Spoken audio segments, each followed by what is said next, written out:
$100,000 Manitoba Derby. It's Matt's broken foul back to Bonanza down the rail. Mr. Expedient.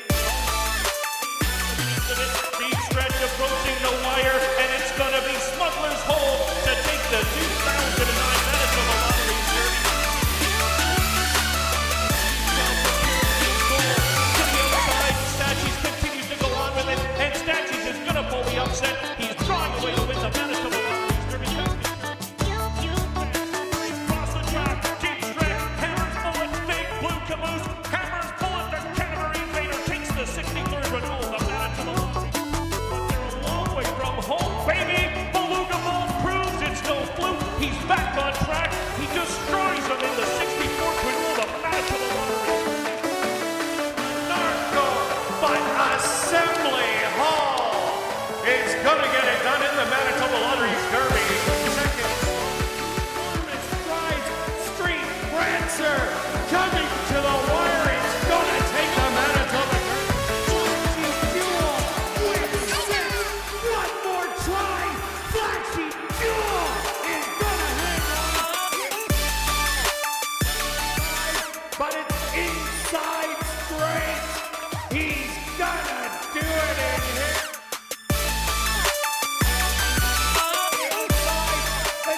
Quad trying to battle back, but Plentiful is the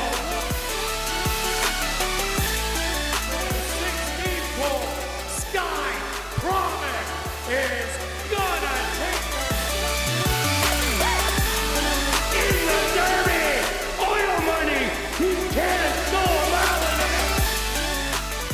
Mr. Unusual Mongolian win takes the 72nd running of the Manitoba Derby.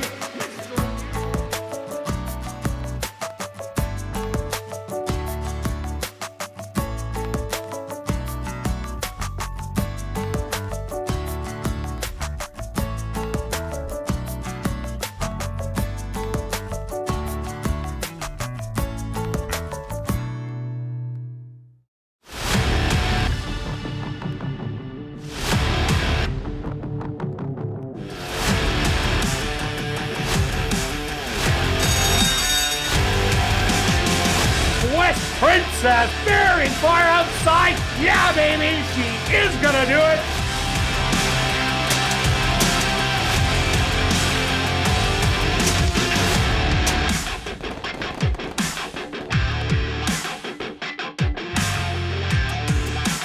The Manitoba Jockey Club acknowledges that we are on Treaty 1 territory and that the land on which we gather is the traditional territory of the Anishinaabe, Cree, Ojibwe, Dakota, and Dene peoples, and the homeland of the Métis Nation. We pay our respect to the First Nations and Métis ancestors of this land. And welcome everybody to ASD Live, brought to you by Manitoba Liquor and Lotteries. Day 18 on the racing calendar.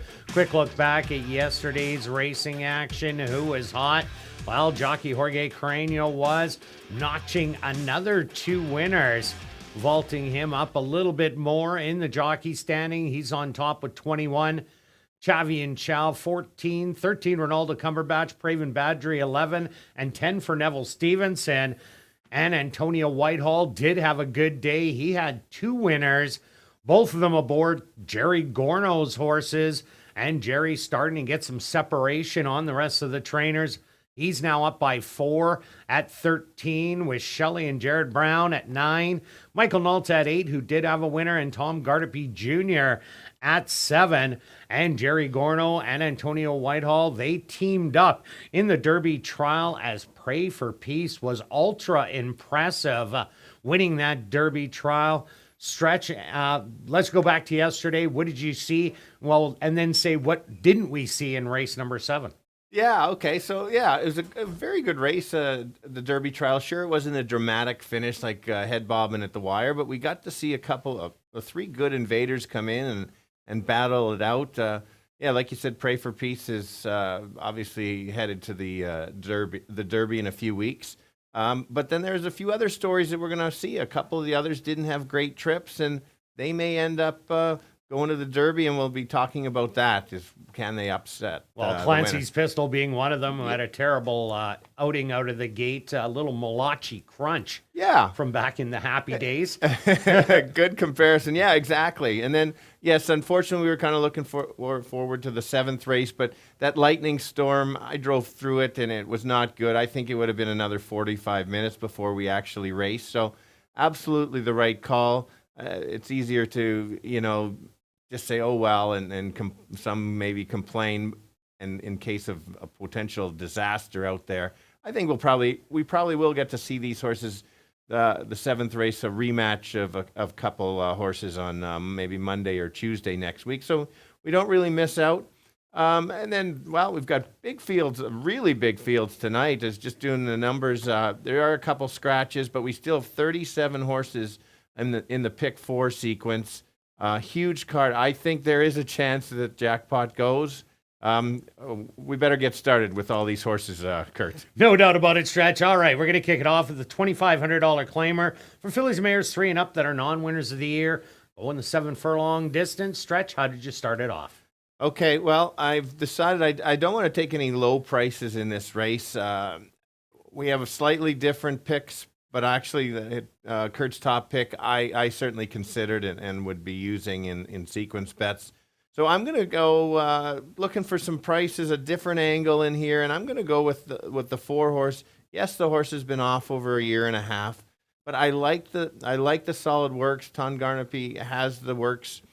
If this horse runs back to the figures it did a couple of years ago, watch out. I think the horse is going to sit behind the potential speed, and certainly has a shot. It's morning line is 10-1. I think might get that or somewhere close, and it's a super tough race. I totally understand everybody spreading out in this race. I then went to the 2 as my second selection.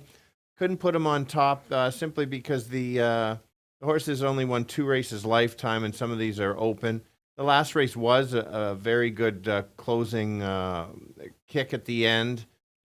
If there is that duel, then this horse can kind of end up in there. We'll see if the speed carries going the 7 furlongs. And the last one, I'll give one very last chance to the 6. Disappointed last time, but I watched the replay and was tight on the rail. Could get the lead and push, and that's potential. There's a little bit of back class that this horse is slightly a little bit better. If the horse wakes up, certainly can win. Wouldn't leave it out. I just don't like what the price potentially could be, so I'll call it 4-2-6. Yeah, Stretch. I see the speed doing well in this race. Speed has done well in all the route races until we started talking about it.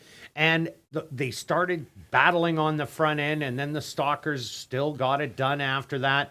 But if any horse does get loose going around the 2 turns, that is dangerous, and that's what I think Sharp Contrast is going to do. Go to the front end. Hey, Runaway will show speed, but it'll be chasing speed. And I see the 2 of them running around the racetrack together. Yes, the Whiskey worked, ran lights out last time, but there was a heated duel on the front end for that horse to rally into it, and that's why I made 7 and 6 my top 2 selections. Speed's been doing well. Why not? And great odds right now, currently at 5-1. Now we're going to carry on to race number 2, a $5,000 claimer for fillies and mares, 3-year-olds and up. They're only going to go the 5 furlong distance. Stretch, what do you got? Okay, you want speed, you got speed in here. Obviously, it is a 5 furlong race, so at this time of year, you usually kind of get the speed balls. Remember, at the start of the year, everybody's just kind of getting in shape. It's a little bit different at this time of year. I went to the 7 on the outside. I don't mind the outside going 5 furlongs when this horse has much speed. It won't get trapped at the rail, and if it breaks a step slow, it won't be as big a deal. If you look back at a couple back, look at those fractions of, I believe, 21 and 4, which was, wow, as fast as I've seen in a while. Last time out, maybe didn't run as well, but I just think that makes that nice slight drop, has the workout.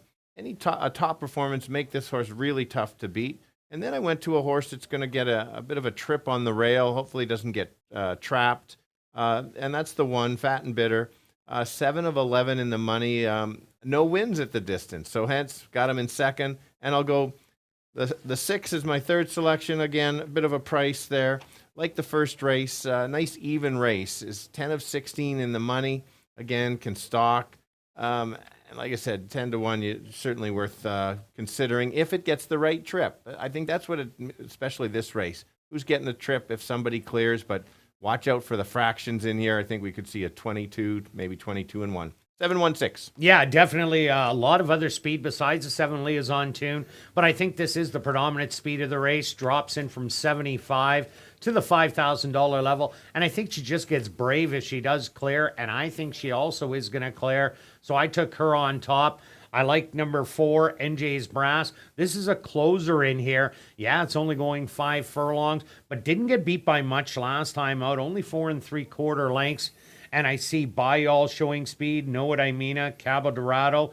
Gold Digging Darlings. Best races are on the front. And even Fat and Bitter can add to the speed. So that leaves one closer. And that's why NJ's Brass should move forward off that last effort, which I said only was beaten by 5. And I like number 3, Know What I Mean? This horse started off really well with 2 wins. And then I think last time, the 6 furlongs was just a little too far for Know What I Mean. Ended up getting beat by 2 1/4 in the end. Gets to cut back to this 5 furlong distance. I think she'll like that a lot more. So that's why I took 7, 4, and 3. Now we're going to carry on to race number 3, kicking off jackpot pick 5 wagering for this $7,500 claimer for fillies and mares 3 and up. This one's going 6 furlongs. Stretch, who do you got? Yeah, I find it a really good race, but the tricky part for me is figuring out the speed in this race, and that was the toughest part for me. And so, any of these horses are there. None of them are really need the lead types, and very few are getting the lead constantly. Most are just stalking or sitting just back. So I decided to go with the class drop angle from that allowance race down to the 75. We've seen that. I thought the one needed one last time. And also the key for me selecting this horse is the race back, the first start here on May 31st, last year, when it was got actually the lead and kind of pressed and then took over. Then the next race chased half in the wrapper, and, well, of course, you're not going to be able to keep up with that one. So I think that there's a chance that this horse may be the controlling speed on the rail or be sitting right there. I like the value at 5-1. So it's a tough race. I'm just taking a chance thinking that this horse could be potentially on the front end. 6 is my next selection. Could have been my top selection easily. The only reason it isn't is because I think if somebody gets loose, it's going to be tough for this horse to get up there. If there's a bit of a battle, then absolutely move it up there. That's basically the angle of second. I do like the horse quite a bit. I just don't know if I'll be able to run it down. I think it's a solid place or show bet for sure, and if that fits. And then the last one, I will throw in the 4-horse, and that's Fox Appeal. Just a nice, consistent horse. 2 races ago was a super race. Last time chased. I think it's just kind of sitting on the fringes of a continued effort. It's, like I said, really tough to figure out the race shape. So I'll go 1-6-4. Yeah, myself, I did go to number 6, Blame It on Brew. Ran a huge race last time out, running second to just a tap in and beating number 4, Fox Appeal. This horse does have a little bit of early speed it can use. I don't think it'll be on the front end, but will be just in a stalking role. Last time, Liaison Tune was in there, and we see her in race number 2 today. So that takes some of the speed out of the race. So it moves everyone a little bit closer to the pace. So I think Blame It on Brew will be there, and it'll move forward off that last race. Courtney Ross having a good year, and I think this horse is nice and freshened up. And for a big effort today, I do like number 4, Fox Appeal. Ran an even effort after winning its first one. Was in a much tougher spot, but I like how the horse was a stalker and just stayed there every step of the way. So that trip might be good enough to get the job done. And number 5, What Up Now, JT? I think this one could be the sneaky speed of the race. Yes, it's a 10-on-3 lifer, but it has tested tougher in its previous start at the first level and showed speed in there. So if this horse can maybe get loose, might be able to get away. So that's why I took 6, 4, and 5. Now we're going to carry on to race number 4, kicking off $50,000 guaranteed pick 4 wagering with an allowance race for 3-year-olds and up that aren't on 2 lifers. They're going to go 6 furlongs.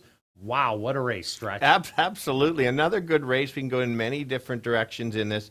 Wait till you see all my horses I take in this leg, which include all 3 of yours as well, Kirt. So I decided to I went with the speed of the speed in here. It's Catch Me If You Can. There is a lot of speeds, but if you look closely, is what I found is that the 4 furlong cut in the internal fractions. This horse can go 45-2 consistently, and then the others are closer to the 46 and change. So that's why I decided to go in this. Look at the race that Call the Cops chased.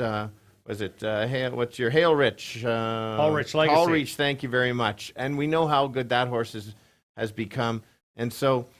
That's why I just think this horse might be able to go. This is a good race to kind of consider watching that first 3 races to see how speed carries. If the closers are starting to get there, I'll be switching my picks for sure. I think that the 2 is a perfect, again, another if you're playing a show parlay. That's on Wednesday, though, not today for us. But it's a perfect stalker type. Won't be on the leads, going to run evenly. And just basically, if the speed backs up, the horse can win. So I do like that horse. I'm just trying to kind of search for maybe a bit of a price. And then I'll go to the 5 as a long shot here. You're getting Race the Monsters. No chance in there. You're getting Murray Duncan at a morning line of 12-1. An Invader. He knows how to pick the horses. And so, yes, the horse is kind of dirtied up there. But I don't want to get beat by a 12-1 Murray Duncan horse. So I'll go 3-2-5. Yeah, myself, I see a lot of speed in here. I see 3, 4, 5, and 6, and even throwing the 7 Oscar the Gulch, all that can show early speed. So I did go to Impressive Sense. Ran a great race last time out against Timely Ruckus, who battled on the inside and then carried on for the win. The time before, ran a great race, only beaten by 3/4. Was the closest rallier out of the 3, the other 2, Kitten and Go Start. And they came from the back of the field to just get by Impressive Sense. But the pace should set up for a closer in here, I think. So that's why I took Impressive Sense on top. I also took number 6, Not Afraid. Looked like a winner last time out and then just tired late down the lane. But you do see that he did miss a start in the middle, and he does get Lasix for today's start. So I think that could be a big advantage for Not Afraid. This is a horse that can come from just off the pace, has showed it in the past, lots of talent. So I can't leave that out. And I threw in as my third selection, number 7, Oscar the Gulch. Did get beat by Timely Ruckus 2 outs ago. Timely Ruckus came back to win this race. Oscar the Gulch came back to win his maiden race, with the third place finisher also coming back to break their maiden. So I think was in a lot of key races. Good long shot on the outside, the 7. So I'm taking 2, 6, and 7. Now we're going to carry on to race number 5, a $5,000 claimer for fillies, mares 3 and up that are non-2 lifers. Going 6 furlongs, stretch. Another interesting one. Yes, and this is the first one we kind of agree. But that being said, I didn't disagree with your picks going through. That's how tough a card I think it is. There's so many different race shapes going that this one we see very much similar. Unlike the previous 4, we'll have to see. I've decided to go with the 4 as my top selection. I was originally worried about the big drop, and then when I kind of started looking more closely to this race and even the figures, that this was the right spot. My figures said the horse should go in this level, and then Michael Nault is a high percentage trainer. He knows where to put the horses, so he's decided we can't beat those horses she was running against before. Let's put her where she can win. And then, this is where I watched that last race, and it was a really nice race, and I believe that should improve off that. Maybe the horse wins in here, builds up the confidence, and then can move back to that allowance. So instead of getting a horse stuck in an allowance and constantly losing, that makes perfect sense to me. And then I went to the 3 horse, kind of a bit of a searching for the next couple. Nice first trip, basically average close for this level. So if the speed backs up or the 4 doesn't fire, that horse can be there. And then I went with Rasmeister. I had to add this horse in because this horse needs to kind of relax at the gate. If you take a look, that the horse doesn't get out of the gate. So you better get a good odds if you're going to back this horse. We've got Antonio up, and that might help this horse get out or relax and get out. So if he doesn't goof around or she doesn't goof around, maybe kind of wake up finally. But I'll call it 4-3-2. Yeah, I'm with you on the 4 Fly Through Traffic. That is a huge drop in class.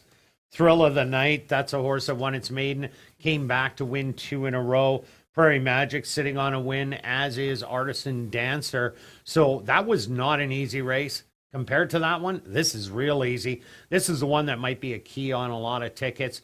And if she does get it done, well, your tickets will be cheaper. But if not, the price will absolutely explode, but I think she's the best in here. I also like number 3, Ruby in the Stars. What a great close last time out to run second to Lady Nyla, who ended up getting away on the field and going wire to wire. Ruby in the Stars has that start under the belt, and usually these horses that come here and run big first time out, they have a repeat effort. So I'm expecting that out of Ruby in the Stars. And a long shot in here, number 1, Kiki My Star.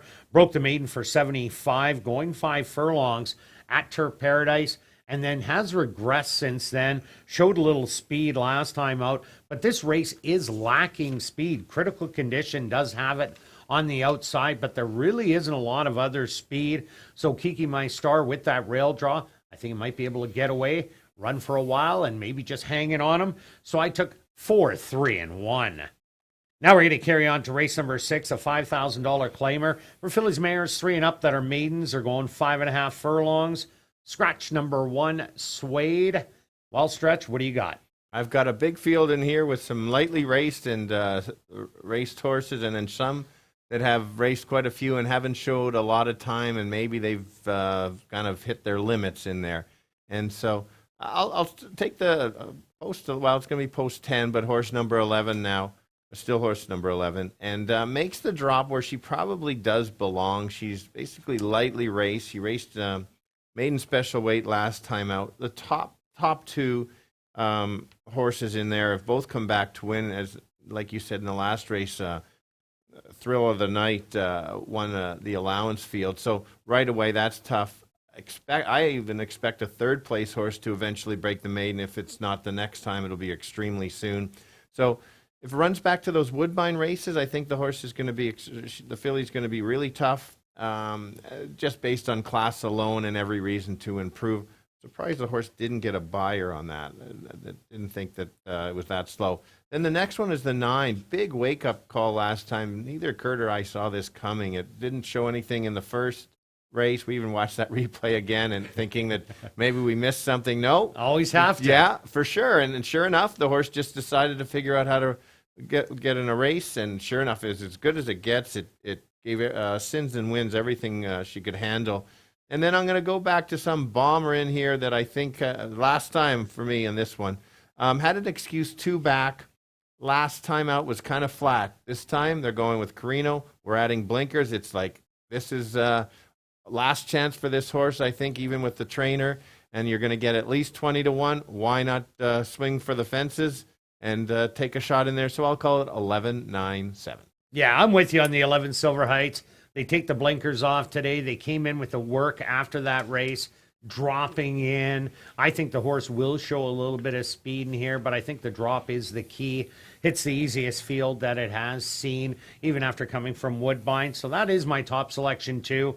I went to number 4, Halo's Phenomenon. This is a horse that really woke up going around 2 turns last time out and got left in the gate, rushed up, and still made a move and tried the winner, but just couldn't get there. I think Halo's Phenomenon won't have any speed, but will be coming at the end, so a little bit of a long shot. And I like number 9, Wits Memories. As Stretch said, a wake-up call. And that could have been just what the doctor ordered, because before that, the horse trailed, made a little bit of a late move, but not much. But last time out, got out there like a rocket and stayed every step of the way. So this horse definitely will be sitting on a win soon. And even throwing number 3, Diamini. Another dropper in here with speed in a race that is lacking speed, and speed's been doing well so far in the first third of the meet. It might be able to get away, and with the drop in class, it'll definitely help. But I'm 11, 4, and 9. Now we're carrying on to race number 7, our featured race on the card, the 63rd running of the R.J. Spears Memorial. Going 7.5 furlong. Stretch, what about this one? All right, we've got all 11 going. Solid race to cap, and an even better race to watch, as good as it gets for a stake race. Take note, we're going 2 turns, 7.5. Does make a difference, just as plentiful. We'll get to that horse in a second, but I'll go to the 5 horses, my top selection. Real Grace, impressed with both races, but last time got through and exploded and looked really good. 2 back, I was actually more impressed with the race, and he actually lost. So I just think the horse can handle the 2 distant. The 2 turns is 4 of 6 in the money. Gets the right trip, certainly can go back to back for there. Then this play, I noticed watching the replays, and this is the 4. I think it's going to get a really nice price on here and sneak through it. If you haven't watched the replay, watch it. I almost wanted to show the replay, but we wouldn't have time. Would have had to show the entire replay on this one. That was a great ride by Ronaldo Cumberbatch that day. Absolutely, it was. And also, if you watch, the footnote said steadied twice. I think that's underestimating how many. He kept trying to find spots, and then he realized, I've just got to go wide. Horse circles wide, and then sees the horse in front of him. You can see the determination to just get up. Solid performance, and then a nice maintenance work. 7 of 16 in the top 2 at the distance. I think we're going to get right around the 8 to 1. So I really do like that horse to be there. And then, of course, 3 horse, why wouldn't Kirt go back? We made money on Plentiful going 2 turns at this distance, and why not I'll take it away, Kirt, but I'll go 5-4-3. Yeah, Plentiful absolutely love not only the distance, but look at all the speed that could be in here. The 4, It's That Time, the 5, Real Grace, the 7, St. Louis Guy, the 9, Market King, and the 10, Surprisingly Perfect. All have some gas that they can offer to the race, and Plentiful doesn't have any. But he's going to be able to slip down and grab that rail and get the short trip all the way around. And when they do start tiring, it'll be like the last race that they ran in the free press. And Plentiful ended up getting disqualified, but came like a freight train, had nowhere to go. And I guess he kind of bullied his way up there. And that's why he did get disqualified. And with that extra distance, and he's going to be able to show that late kick that he did last time out. I think he has a big shot to get it done. How can you not like Real Grace, my second selection? 2 phenomenal races back to back. Did get a dream trip up the rail last time out, but a hard-fought effort in the previous. And this is another horse that gets better as they go a little bit farther. And I like number 10, Surprisingly Perfect. Ran a really good race at Century Mile last time out in the stake, the Journal. Only got beat by 1.5, and Stone Carver did carve it out every step of the way. And this is a horse that did very well going a route of ground in Phoenix. Now is going to get it going the 7.5 furlongs. And we'll see how these Century horses do. So I'm 3, 5, and 10. Good luck with all your selections this evening. And I'll be right back with the changes on this evening's Carter Racing.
And if everybody can get their pens and programs ready, here are the changes on this evening's 7-race Carter Racing. Turning your programs to race number 1, there are no changes. Now turning your programs to race number 2, the Winnipeg Goldeyes Night at the Races. Just a couple overweights, and they're on your TV monitors. Now turning your programs to race number 3, the Winnipeg Sports Talk Night at the Races. Kicking off Jackpot Pick 5 wagering, just the lone overweight. The Jackpot Pick 5 carryover, just under $300,000. Now turning your programs to race number 4, The Sydney and Doris Griffith 25th anniversary race, kicking off $50,000 guaranteed pick 4 wagering. And again, just a couple overweights. Now turning your programs to race number 5, the Ryerson Metals race. Scratch number 5, My Racing Heart. That's race number 5, scratch the 5, My Racing Heart. Now turning your programs to race number 6. In race 6, scratch number 1, Suede. That's race number 6, scratch the 1, Suede. Now turning your programs to race number 7, our jackpot high 5 race of the evening, and our featured race, the 63rd running of the R.J. Spears Memorial, going 7.5 furlongs, and there's just some overweights. And the jackpot high 5 carryover just under $8,500. Number 10, Surprisingly Perfect, will run with silks, white and blue sleeves, blue cowboy hat on the back. Well, an absolute gorgeous day for racing here in Winnipeg. Well, Yes. just sunny this time. But you've got the cash. Yeah, I got the cash, but it looks like I'm growing out of your head there, It's Stretch. I don't possible. know. Is it that hot and sunny? It is. It is. I just sunny this time, and I look at the perfect camera view there. Well, Just I sunny. guess they wanted to get me in. Thanks, guys. Temperature 24 degrees Celsius or 75 degrees Fahrenheit. And the track is listed as fast. Fast racetrack for this evening's 7 race car to racing. And we're going to kick it off right here in race number 1 that goes to post in 21 minutes.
And thank you for joining us this evening. Be sure to play Winnipeg's ultimate Chase the Ace game with prizes for more than just the jackpot ace.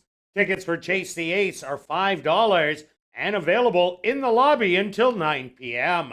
The draw will take place at about 9:30 and the current jackpot just over $1,100. Now on to racing. If you're new to racing, make sure and stop by and see Shannon and Brad at the Fan Education Center located on the main floor. Also, that's a place to open a free betting account at hpibet.com to bet the races on your phone. That's right, on your phone or computer. And what's more, if you bet 100, you get 100. Some conditions do apply. Also, be sure to stop by the lobby and see the Winnipeg Gold Eyes. Pick up some Gold Eyes swag and enter to win a Winnipeg Gold Eyes jersey.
And welcome down on the paddock for race number 1. We have a $2,500 claimer for fillies mares 3 and up that are non-winners of the year. They're going to go 7 furlongs stretch. Who do you like? It looks wide open. Wide open is an understatement. You can just look at the betting board. The 7 is 2-1. I think that horse will go up. I don't know if anybody will really be under 2-1 or 5-2. I've landed on the 4. I'm hoping to get a little bit better price. This is Misenhauer. Horse has not run since September of 2020. Not a big fan of having a horse off this layoff, but I just really didn't trust any of the others enough to back. So I've decided, and I know Tom can get a horse ready. I like the works coming in too. Nice steady works all the way back to May 18th. So he didn't rush this mare back, which I do like. And then if you just take a look, this horse got so good. He was not beatable at this level. And just the figures are there. So he likes to win 5 of 14 at ASD, 1 for 1 at the distance. Should get a nice trip. I'm searching in here. It is a tricky race. Your top selection, Kirt? Yeah, I went to the 7 sharp contrast. I see speed coming out of the 6 and 7, but I think the 7 sharp contrast is a little quicker than everybody else. Comes out of a very tough race with Noah Daimina, who came back to win, and then Cabo Dorado after that race won 2. So it was going to be tough beating those. Did get beat by 9, but flashed early speed from the outside. Sharp contrast can win going the 7 furlong distance. As you see, did it in late September of last year and did it going wire to wire. So that's why I went to the 7 sharp contrast and also went to the 6 Hey Hey Runaway. Here's a horse that stretch. He watched the replay and I did also. And the horse was in a little tight on the inside, never really got to run, but only lost by 4 in the end as it did get shuffled back. But Hey Hey Runaway does possess early speed. I think it's going to be the stalker of number 7 Sharp Contrast. And I think these two just might be able to run all the way around the track together. Yeah, and that's certainly possible, and we've seen that happen. And so why the 2 is my second selection is in case there is an all-out duel between the 6 and 7, then you've got to find your closers. And I decided I'll go to the 2 as the closer in here. And that last race was a wake-up race. The concern, I have the horse for second, and the reason for that is because the horse hasn't won in a couple years. Is a non-3 lifetime. Has only won 2 races before. So with the right trip, like it runs back to that last race, certainly can be there. You're getting 5-1 off a morning line of 9-5. There's going to be a bunch more money bet, so it could adjust. But you give me 5-1, I think it's worth a bit of a shot there. Well, yeah, even if you look at the distance, 2 wins out of 8 tries, and those were the only 2 wins that the Whiskey Worked has. And also take a look at number 5, Wits Question. Here's another sneaky horse in here. Probably go off as the second longest shot on the board. Right now is at 10-1. But this horse is 7 for 9 at the distance. And that last race, if you watch that replay, Wits Question was way back as Storm Squall went to the front end and ended up going wire to wire. But Wits Question came like an absolute freight train down the lane to get third. If that race was 6 furlongs, it would have been threatening Storm Squall on the front end. I think he'll enjoy the 7 furlongs today. This is another non-3 lifer in here. But off that last race, that was a wake-up race. So if you're a long shot player, 10-1 might be a bargain. For sure, and that was also a speed holding day. And so that was a Storm Squall we didn't think could go gate to wire, and you could see some the horses carrying some speed. So that's a big, remember, when a closer closes on a speed bias, you can add something more to it. And you're right, now at 11-1. I will mention Button Mushroom. This horse used to win races. You won't see many on the chart because it was more in 2020. Is you can look at all the wins at ASD, and then last year was just not her year. She can't go short very well, and so she's had 1 start. Yes, it was not a very good start, but again, if there is a duel, this horse certainly can be there. The horse had some talent in the past and the figures. Will she wake up this year? Maybe. You're going to want a price, but it wouldn't be a shock if she decided to wake up and decided to run like she did in 2020. Yeah, she would have to hope there's a bit of a meltdown on the front end because she has a late running style. And the one Victorian Moon is another one that could offer speed to the race. Really hasn't done much in the first two outings, but wasn't very tough in the 35 non-winners of the year against Noah Imina, who was on a roll, and then had to hit Tuscan Damsel, another horse that put a couple nice wins together in the non-4, drops into this non-winners of the year. And we've seen horses come out of that non-4 into the non-winners and do very well. Victorian Moon did steady at the break last time out, so costed a little bit of early positioning. With the lack of big-time speed in here, Victorian Moon just might be able to get out there and sit with Hey Runaway and Sharp Contrast in the top three. And if the speed is carrying, could be juicing it up real good in your triactors and superfectas. All right, Stretch, let's go to our wagers here in race number 1. Starting off with you. I am starting off small because it is such a tough race, and just trying to compare of why you would you're not betting the same amount every race. So this is one of my smaller bets. $5 to win on 4, and if he doesn't get there, maybe, or if she doesn't get there, maybe she just gets second. So $10 to place on the 4. And myself, I'm going after the triactor. I got a lot of triactors today, just a heads up. That's my bet. I love betting them. So I took 6-7, 6-7 with 2-4-5. That'll cost you $6. And then I wedged them in the middle. I took 6-7 with 2-4-5 with 6-7 for another 6. So that'll cost you $12. Good luck with all your wagers here in race number 1. And we'll see you back for race number 2.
The horse are on the track for race number 1. They're going to go 7 furlongs for a purse of $9,400.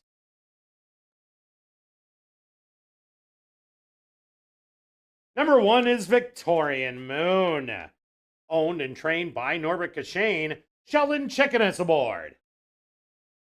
Number 2 is The Whiskey Worked, owned by Henry Wood Jr., trained by Jerry Gorno, with Arthur Badu.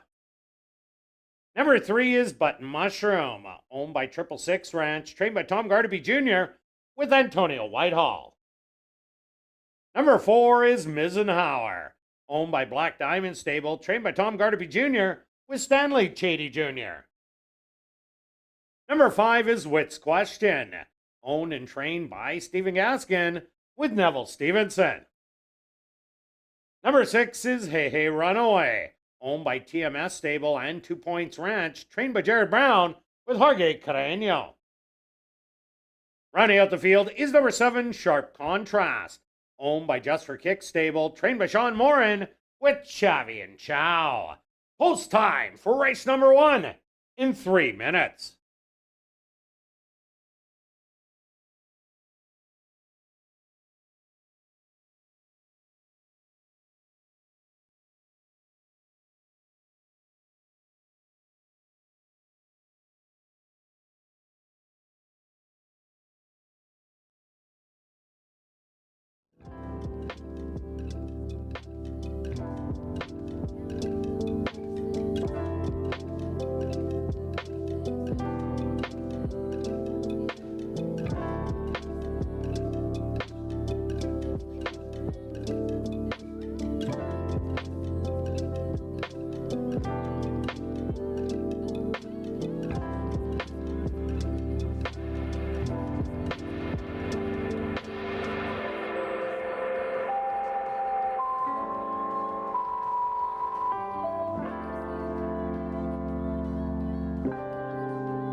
It's now 2 minutes to post time at ASD.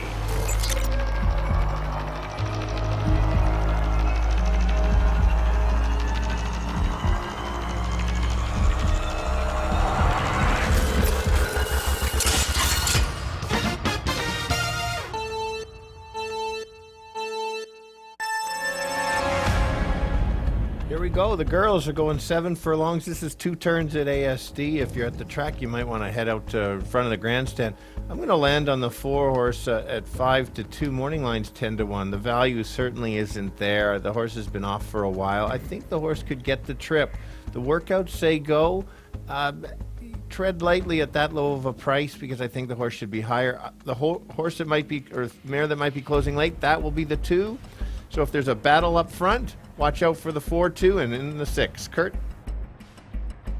Yeah, Stretch, I see the race playing out a little different. I think the 7 and 6 are going to the lead. I think the 7 clears and the 6 is in a chasing role.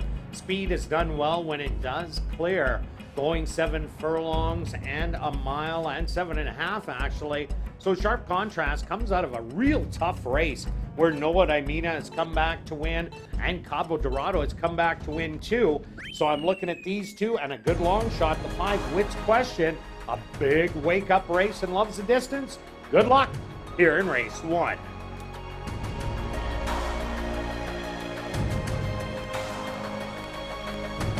And ladies and gentlemen, if you like to see the start of a thoroughbred race, this is 7 furlongs, and this is the only time today, and this is the closest that starting gate does get to the grandstand. Very exciting to collect along that chain link fence and watch the exciting start of a live thoroughbred race.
Live.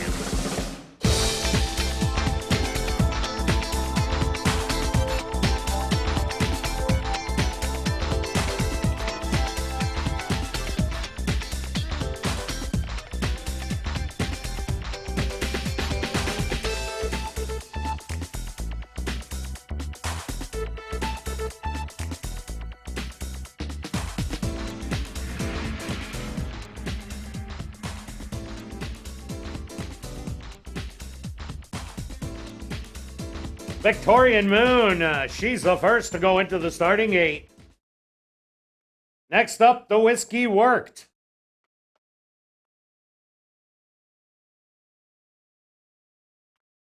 Button Mushroom ready to go in.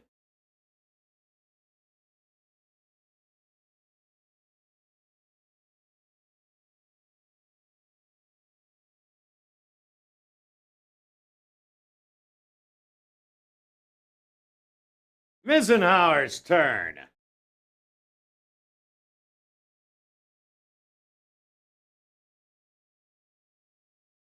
Actually, Witt's Question is going to be first. Now, Hey Runaway. And just 2 left to load. Sharp contrast to the outside. And just waiting on Misenhauer in the middle.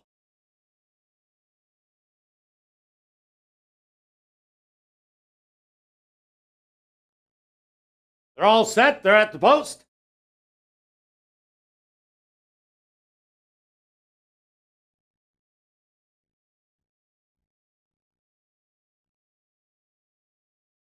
And they're off. Breaking a little slow was Sharp Contrast. From in between horses, Witt's Question showing a little speed on the inside. Victorian Moon and Misenhauer.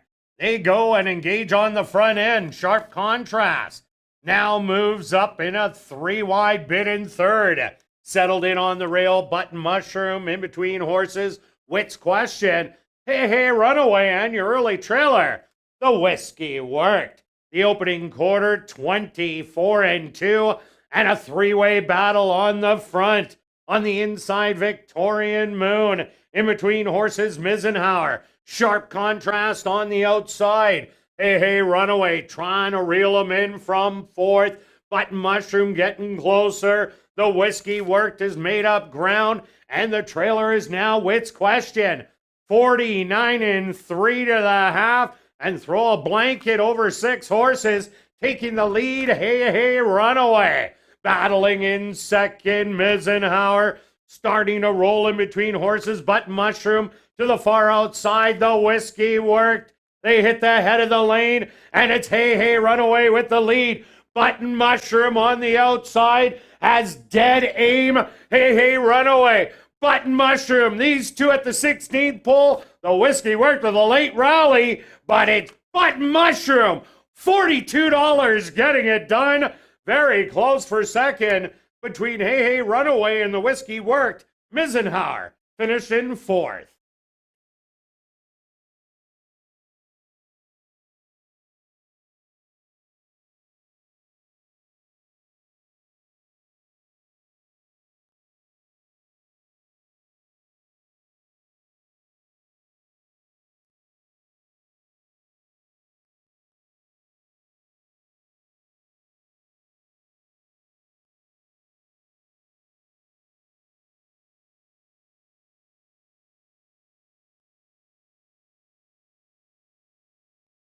The Stewarts have posted number 3, Button Mushroom, as your race winner. A photograph has been called to determine the place and show positions. They went the opening quarter 24-2, the half 49-3, 6 furlongs 116-2. Time for the 7 furlongs 130-2.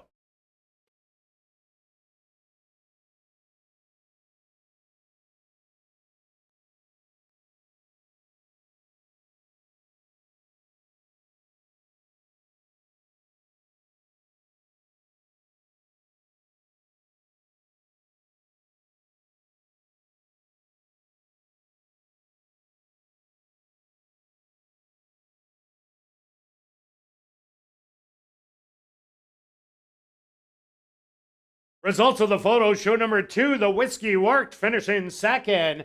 Third goes to number 6, Hey Hey Runaway, and fourth to number 4, Mizenhauer.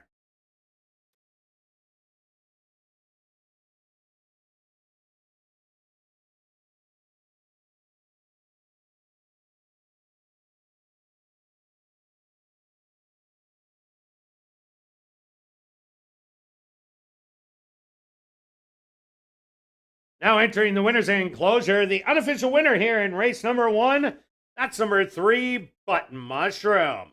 Button Mushroom is a dark bay or brown mare, 7 years old, by Portobello Road, out of the mare Little River Queen by Strode's Creek.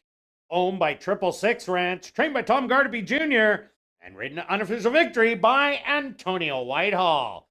Time for the 7 furlongs, 1:30 and 2.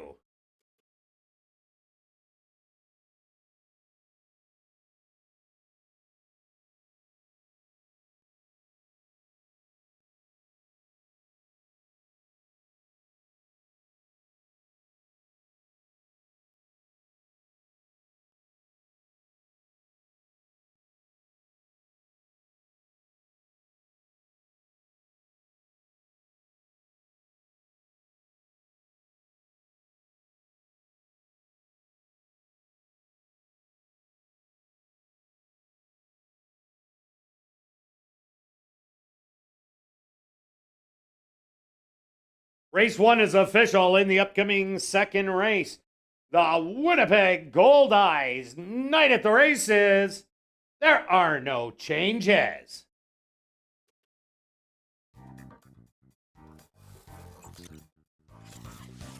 Well, as I mentioned earlier, ladies and gentlemen, this is your ultimate Chase the Ace place, which raises money for the Final Furlong organization that helps find good homes for retired racehorses. You can not only win the jackpot by picking the Ace of Diamonds, but you can win $100 if you pick either Joker and $25 for any other card. Tickets are just $5 each and available in the lobby. And take note that the Final Furlong coffee mugs are also available for a minimum $10 donation, also at Guest Services. And if you haven't already, be sure to stop by the lobby and see the Winnipeg Gold Eyes. Pick up some Gold Eyes swag and enter to win a Winnipeg Gold Eyes jersey.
And ladies and gentlemen, turning your programs back to race number 1, we had a claim to report. Claim for $2,500 was number 2, The Whiskey Worked. Claimed by River Park Stables trainer Devin Gittins.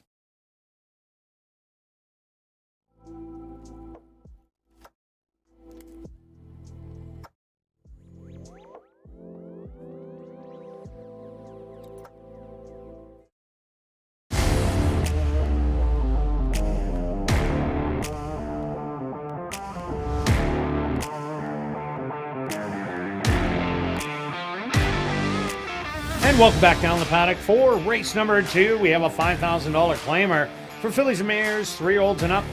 Only going to go 5 furlongs. Quick look back at race number 1. Well, there was a speed duel in there as the 7 didn't get out of the gate. 1, 4, and 7 battles it out, set it up for the closers, and Button Mushroom. Yeah, Button really woke up. Yeah, we mentioned on the show, or just in the paddock thing, talking about this horse and how 2 years ago in 2020, how good this horse looked for the level and used to win races. That's what I remember her running like. Solid 5,000. Yeah, that turn of foot. I always was impressed with her turn of foot. And sure, last year was just her off year. She's figured it out and looked good. Like we said, can't go the 6 furlongs. That was your overlay by far in the race. That horse should not have been with her talent, at least for this level, to go off at $42. Yeah, no doubt about it. All right, on to race number 2, a little bit of a speed fest. Yes, take note, we're going 5 furlongs only. And so they write all the different distances now, and it's a little different than start of the year. I will start with the 7, who is potentially the speed of the speed, but I also don't mind when the speed horse is on the outside because it's only 5 furlongs, so can kind of carry the speed, a step slow, can at least stalk and doesn't get trapped on the rail, and she can fly. If you looked at the first race on June 7th, 21-4, that was the second fastest of the year, first quarter, and just kept going. And in that race, there was a lot of speed. I didn't think she could get the lead in that race, and she did. Then the last race, maybe a bit of a bounce, you could say, maybe took too much out of her at June 7th.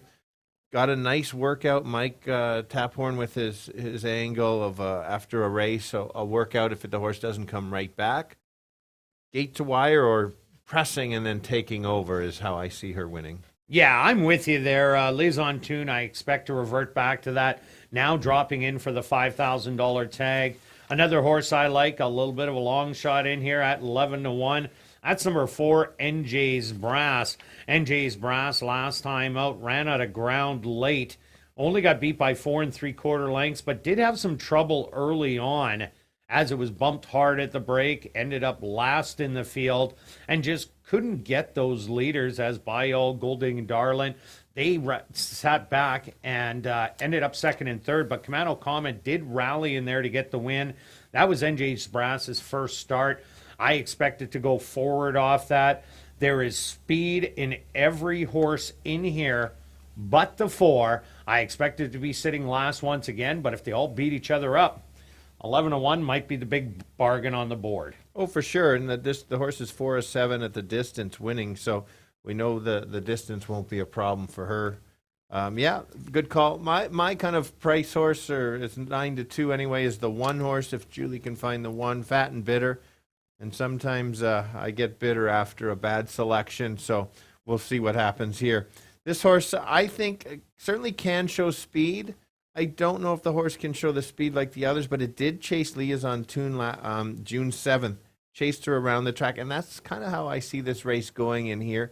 Just gets a nice trip along the rail, and maybe if Leah's backs up a bit, could take over. But I think this horse, for me, is more of a second or a third type horse to sit in there to complete the trifecta with the 7 on top. Yeah, the only thing is 16 starts at the Downs, has never won. Couple second, and it was racing at the higher levels, mind you, but just hasn't been able to get it done. I also like number 3, Know What I Mean, was a winner at first asking, came back to win at the $3,500 level, and then last time out battled every step of the way and just tired late to be beaten by 2 1/4. I think this 5 furlongs is right up her alley, so I think she'll get better, and you're getting 6-1. And this is a horse that doesn't need the lead. She can be in a stalking role. Yeah, I agree with you. And you, again, back-to-back tricky betting races, and that's what you get. I threw the 6 in there, the longest shot on the board. And I think it's based on last race of 6 furlongs and shortening up. Yes, the horse always goes to the lead. I just like that first race, and I think that's the difference why I've got to include her in there. Maybe not to win it, but to be right there somewhere in the mix. And I do like 12-1. Like I said, maybe not win it, but certainly can be in the mix. And number 2, By All, couple good races back-to-back, won the non-4 lifer, and then battled every step of the way and just got caught by a closer last time out. And Cabo Dorado, the 5, coming off 2 consecutive wins, bumping up. This is a great second race. Stretch, what is your wager? Well, I gave Mitch is given the screen today. Beth needed the day off from stress from us, so that's fair. So I have 20 to place on one. I'll leave it at that. If I knew the 7 was at 2-1, that would be my bet. But we'll leave it at place on 20, place on 1. I think the 7 is better than the 1 on the win, but that's what we're going. 20 place 1. And myself, I'm going after the tractor again. I'm going 4-7-4-7 all, which will cost you $10. And the wedge, 4-7 all 4-7. Good luck with all your wagers here in race number 2, and we'll see you back for race 3, kicking off Jackpot Pick 5 wagering.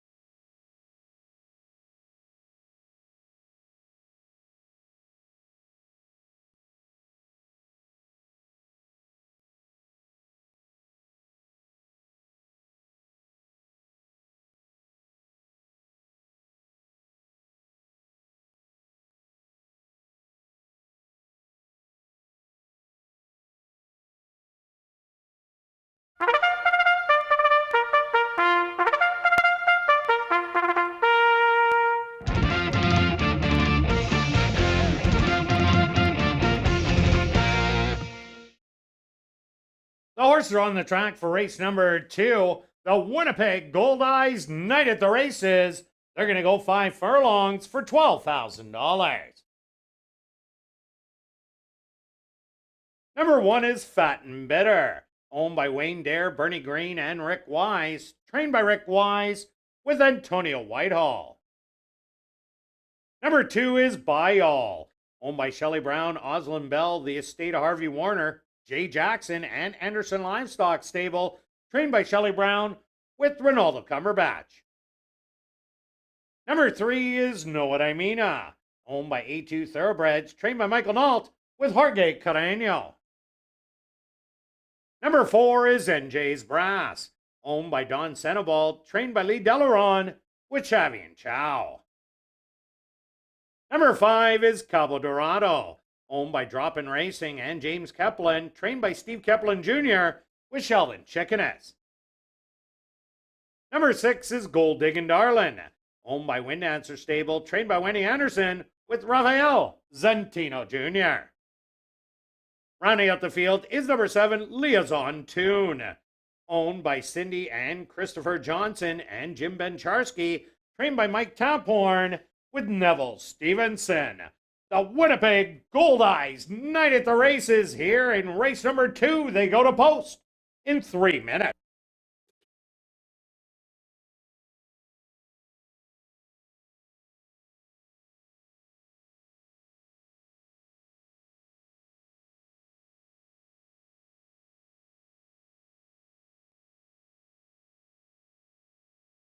And ladies and gentlemen, in this, the second race, we got the HBPA Manitoba Best Turned Out Horse, and that horse is number 5, Cabo Dorado.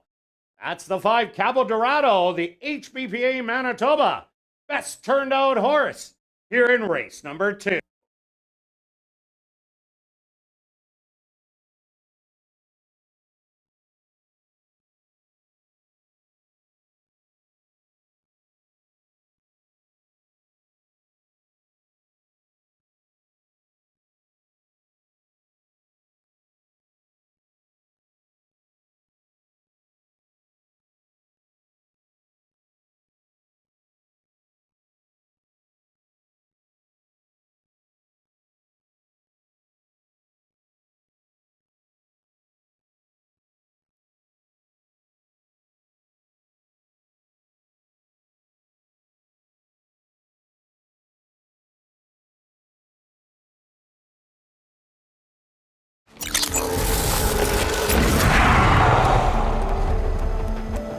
It's now 2 minutes to post time at ASD.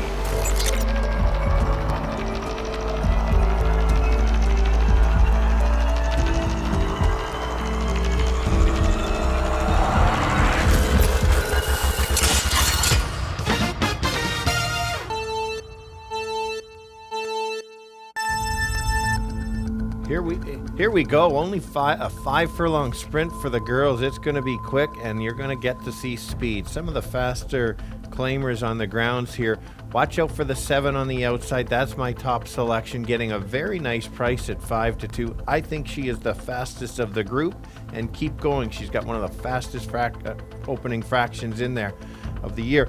1 is my second selection, sitting on the rail, won't be on the lead, and try to make it run up the rail late. So I've got it 7-1-6. Kirt? Yeah, Stretch, I'm with you on the 7 liaison tune. I think it's the speed of the speed on the outside, and if she can get away, they're definitely not going to catch her going the 5 furlongs. But I also like number 4, NJ's Brass. Took a lot of money just now, down to 7-2. There's 7 horses in here, 6 of them possess early speed, and Chase Brass does it. It will be a rallier, and if they are 4 wide around the track, then NJ's Brass can show her late running style, and the 3, Know What I Mean-a, will love the 5 furlongs. A great second race. Good luck.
Post time!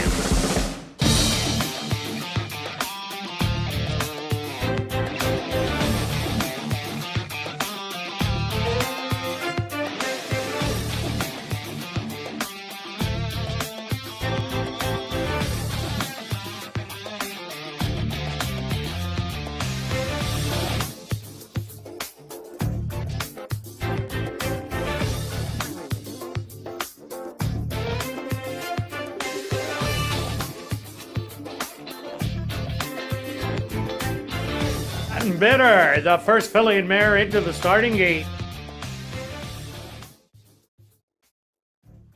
Bile, she steps in.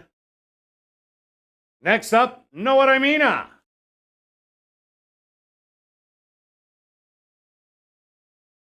NJ's Brass from the middle.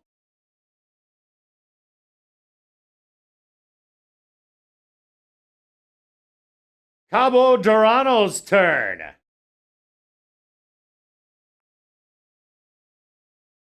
Now just 2 left to load. Gold Diggin' Darlin'.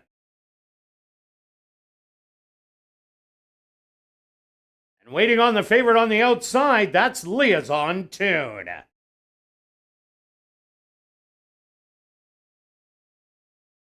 Gold Diggin' Darlin', a little fractious. They're at the post. And they're off. From the far outside, Liaison Tune flashes her early speed, and she's going to open up by a length and a half. Settling in second, that's going to be By All What Know What I Mean to her outside. Right in behind them, Cabo Dorado and Gold Diggin' Darlin' also as a pair. A gap of 2 more back to Fat and Bitter, and then Jay's Brass, the early trailer. The opening quarter, a sizzling 22-2, and Liaison Tune with that lead still by 2. By All In and All Out drive in second, going 3 wide. Know what I mean? They hit the head of the lane, and Liaison Tune now pouring it on in here. Liaison Tune now up by 4 with a 16th of a mile to go, and she's going to get it done. The battle is on for second between Cabo Dorado and By All, and finishing in 4th. Know what I mean?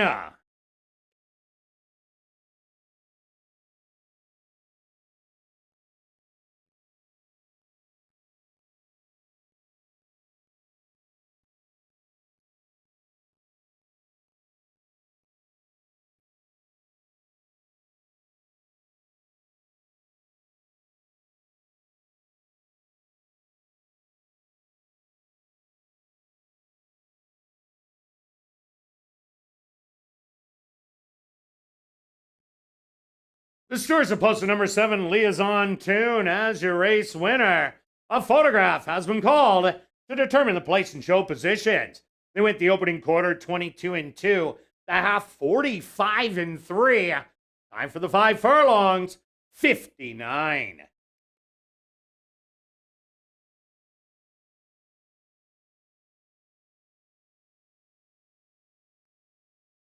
Ladies and gentlemen, please hold all tickets. A rider's objection here in race number 2.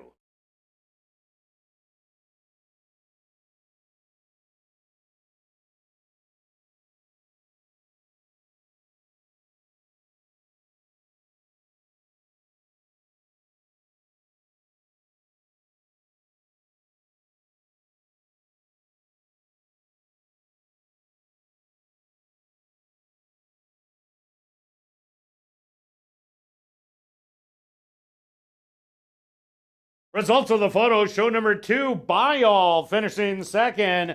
Third goes to number 5, Cabo Dorado, and 4th to number 3, Know What I Mean? Once again, ladies and gentlemen, please hold all tickets. A rider's objection here in race 2.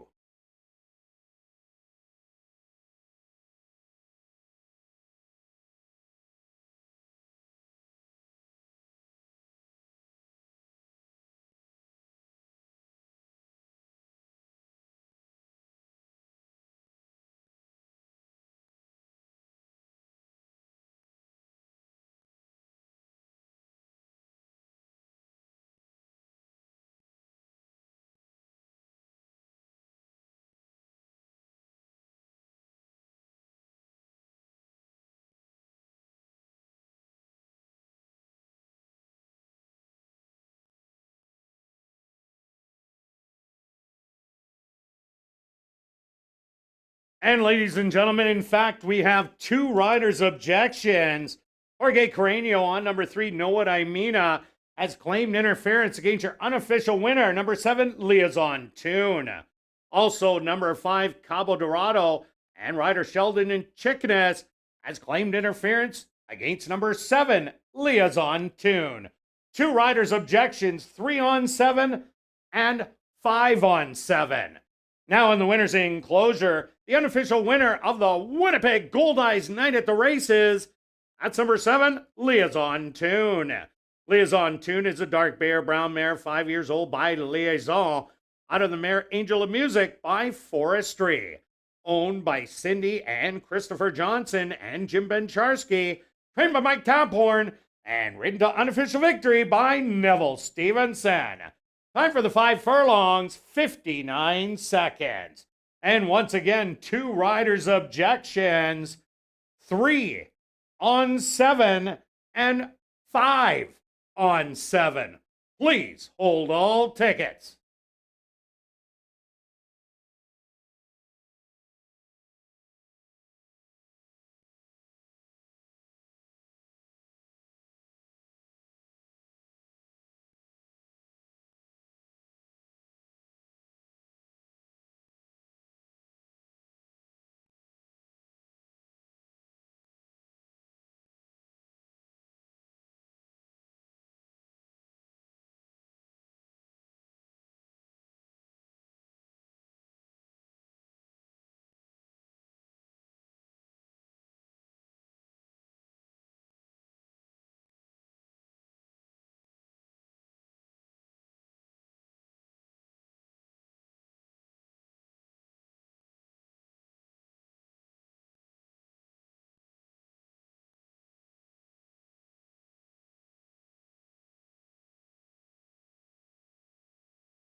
Ladies and gentlemen, after reviewing the films, first off, the objection 3 on 7 disallowed, and also disallowed 5 on 7.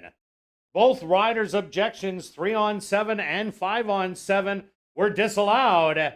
7, 2, 5, and 3 will become official.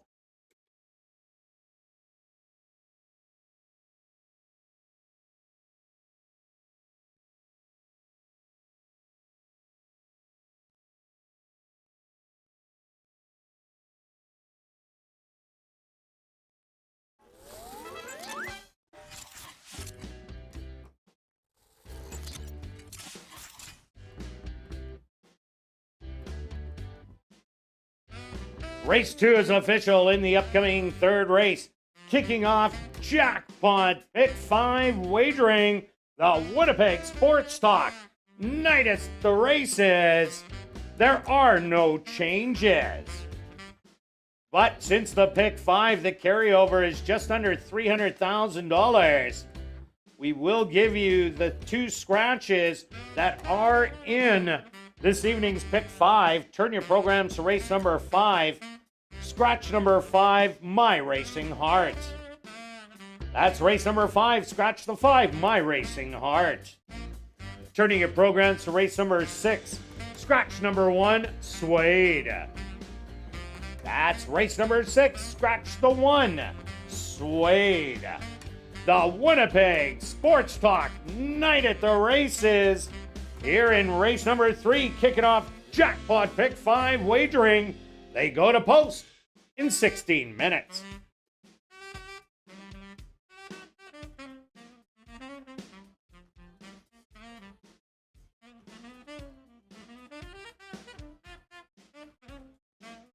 Ladies and gentlemen, directing your attention to the television monitors is the objection tape from race number 2. We had 2 objections, 3 on 7 and 5 on 7. This is the pan or side shot. Pay special attention. The 7 is in orange, the 5 is green, and the 3 is in blue. As you see the 7 on the outside here.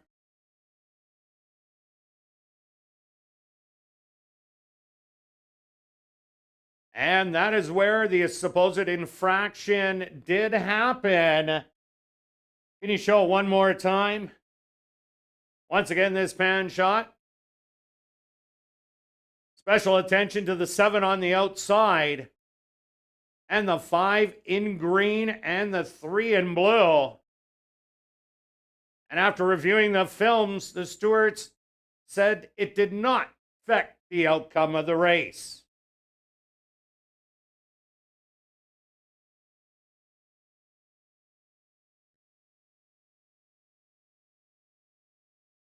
Are you new to Assiniboia Downs? Then check out the 140 VLTs located on the second level. They're open all day, every day from 10 a.m. to 1 a.m. This is the first leg of the 20-cent wager called the Jackpot Pick 5, coming right up here in race number 3. If your ticket is the only correct one, picking the winners of races 3 to 7, you'll win the whole jackpot, which currently stands at $295,000. When there is more than one winner, a consolation is paid out, and the jackpot keeps growing.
And ladies and gentlemen, turning your programs back to race number 2, we had a claim to report.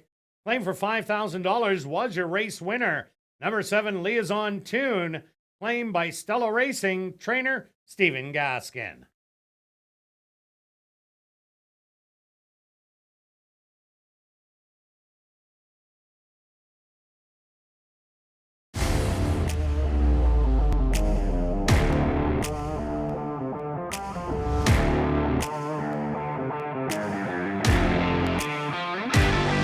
And welcome back down the paddock for race number 3 for this $7,500 claimer. For fillies and mares, 3-year-olds and up, they're going to go 6 furlongs.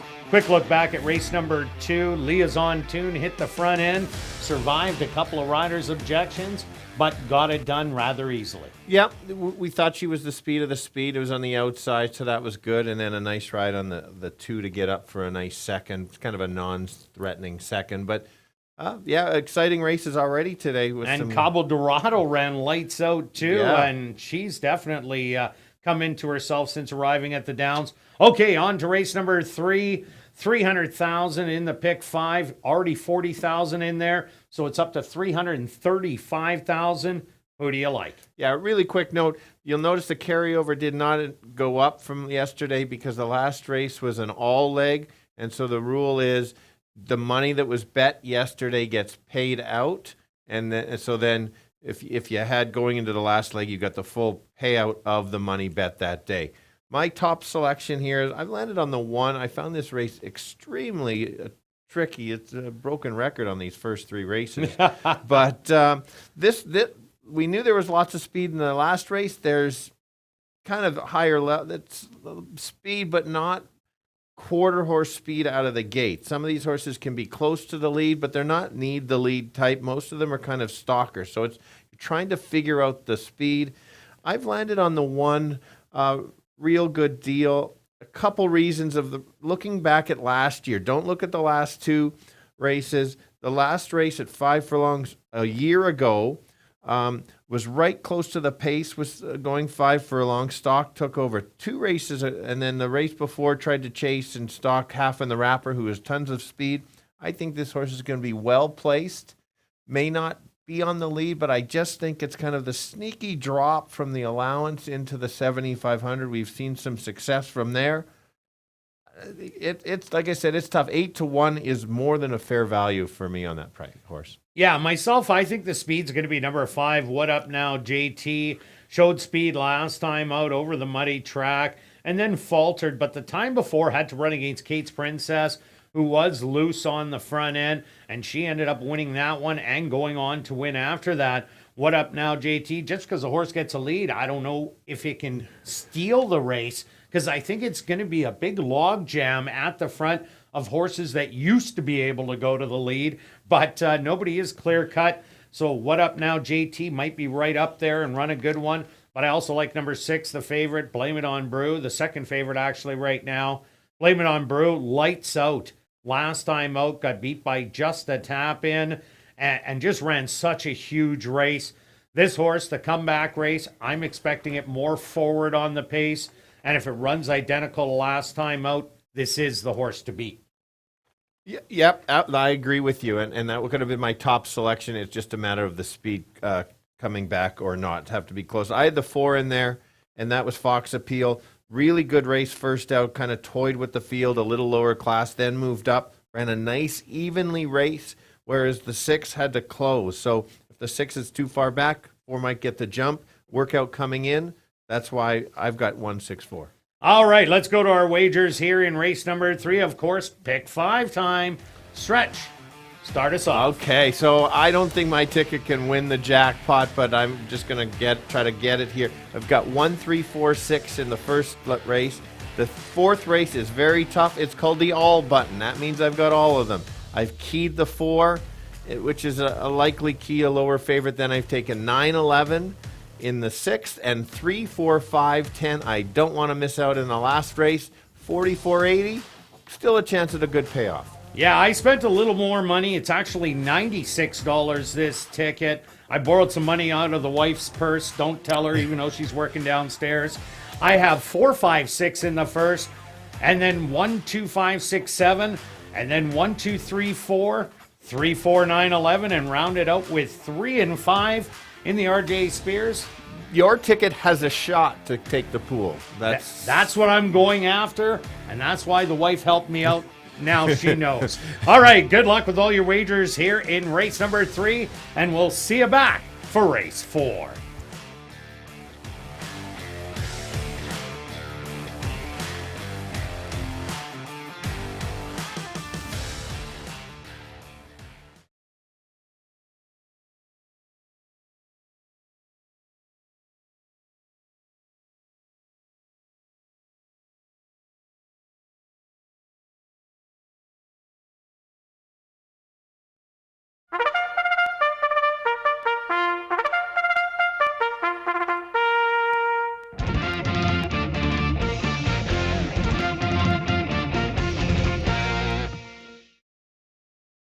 The horses are on the track for race number 3, the Winnipeg Sports Talk Night at the Races. They're going to go 6 furlongs for $13,400. Number 1 is Real Good Deal, owned by Claim to Fame Racing Stable, trained by Murray Duncan with Stanley Chady Jr.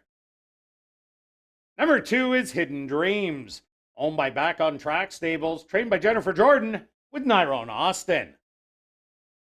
Number 3 is 2 Steps Faster, owned by Wendy Anderson and Keith Wright, trained by Wendy Anderson with Lionel Camacho Flores. Number 4 is Fox Appeal, owned by Ira Donald and King Couture, trained by Jared Brown with Jorge Carreño. Number 5 is What Up Now JT, owned by Wind Dancer Stable, trained by Wendy Anderson with Neville Stevenson. Number 6 is Blame It on Brew, owned by Pink Cloud Racing, trained by Courtney Ross with Praven Badry. Rounding out the field is number 7, Arouse and Go, owned by Bernie Green, David Galloway, Jerry Gowdy, and Rick Wise, trained by Rick Wise with Rico Walcott. The Winnipeg Sports Talk Night at the Races kicking off Jackpot Pick 5 wagering. They'll go to post in 3 minutes.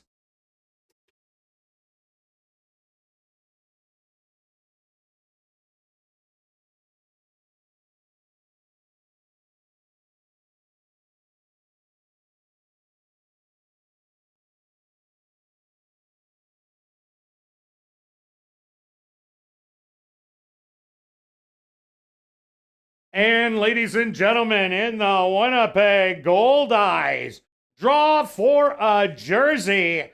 Congratulations goes out to Lisa White. Lisa White, congratulations. Head on down to guest services to claim your voucher for your jersey.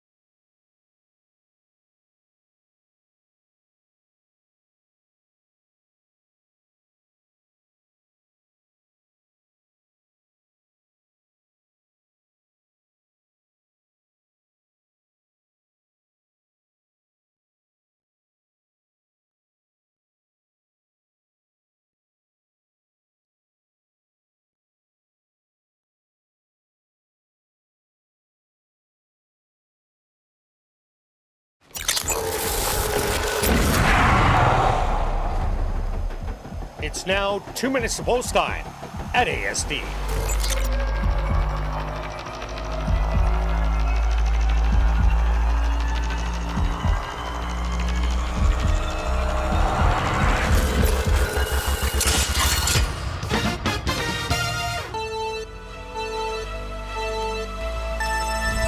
Here we go. First leg of the pick 5. Big carryover. Could even reach probably 400,000. Here we go. 6 furlongs. The girls. It's a tricky race. I'm going to go to a price horse here at 7-1 along the rail.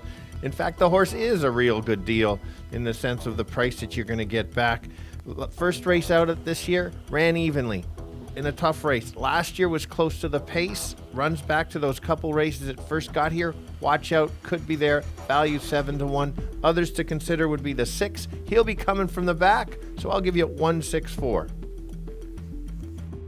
Yeah, Stretch, I really like number 6, Blame It on Bruin here. A huge race last time out, only to lose ground and get beat by 3/4 of a length. Gets an extra half a furlong today, and I think that's the key. Courtney Ross having a great meet up until now. I expect Blame It on Bruce sitting a little closer to the pace in here. So I think that's the one to beat, and I do like number 4, Fox Appeal, to round out my exactor. Ran even last time out and should run even today, and you are getting a good price. So I'm 6-4. Good luck here in race 3.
Real Good Deal, the first one to go in. Next up, Hidden Dreams. 2 Steps Faster finds her spot. Fox Appeal, the current co-favorite at 2-1, goes in. What Up Now, JT, is in. Now just 2 left to load. Blame It on Brew, the other co-favorite. And Waiting on a Rousing Go to the outside. They're at the post.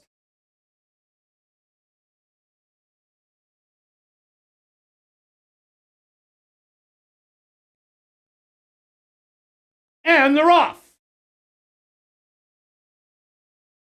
From the far outside, a rouse and go as away well in between horses, Fox Appeal and What Up Now, JT, making it a trio on the front end.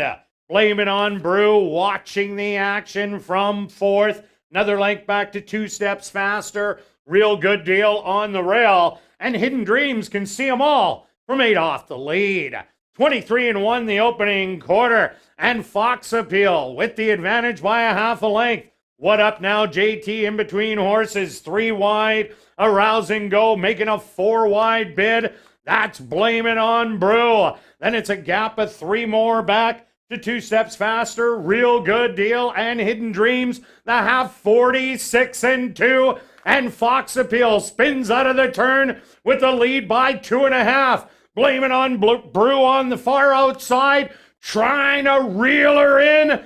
But with the lead, still Fox Appeal. Running out of ground, Blame It on Brew. These two coming to the wire, and Fox Appeal is going to hang on. Blame It on Brew for second. Third's going to go to Rousing Go. Close for 4th.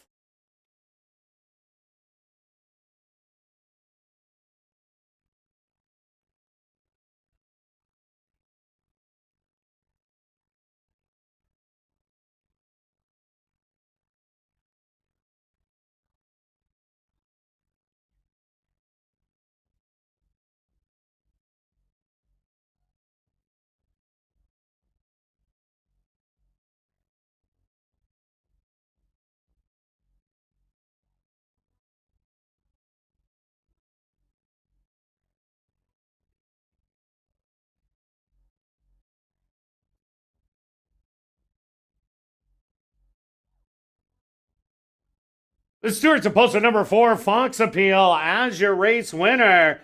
Second goes to number 6, Blame It on Brew. Third to number 7, Rousing Go. A photograph has been called to determine the 4th place finisher. They went the opening quarter 23-1, the half 46-2. Time for the 6 furlongs, 112-3.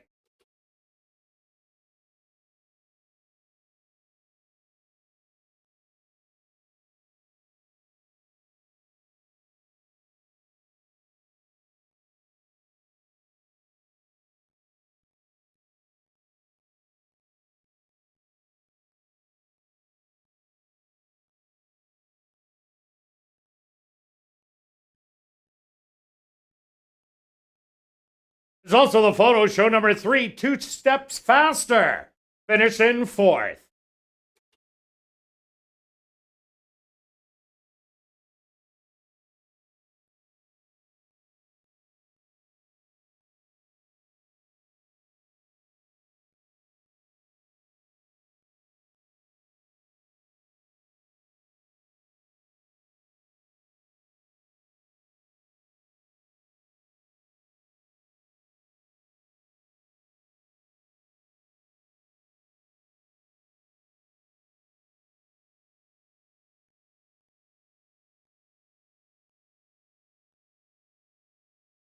Now entering the winner's enclosure, the official winner of the Winnipeg Sports Talk Night at the Races.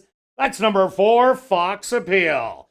Fox Appeal is a Grey Roan filly, 4 years old, by Cairo Prince, out of the mare Foxy Sarah by Even the Score. Owned by Ira Donald and King Couture, trained by Jared Brown, and ridden to victory by Jorge Carreño. Time for the 6 furlongs, 1:12 and 3. Assiniboia Downs is very pleased to have on hand our friends from Winnipeg, Sports Talk, Hustler, and Remus, joining us here at ASD today.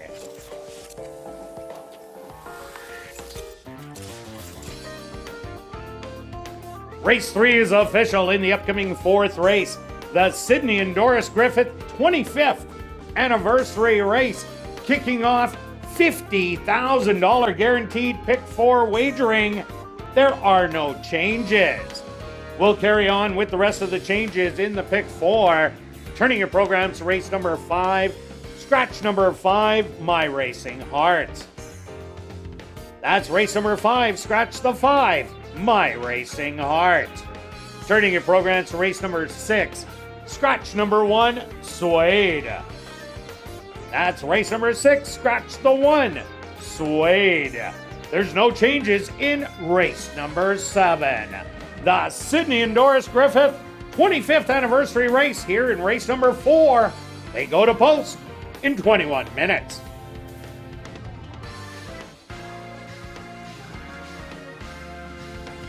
Now, besides the excitement of racing, big events will be staged at the Downs this summer, including the Manitoba Night Market and Festival on Sunday, July 24th. That followed up with Holly Summerfest on August the 6th. Go to asdowns.com for more information.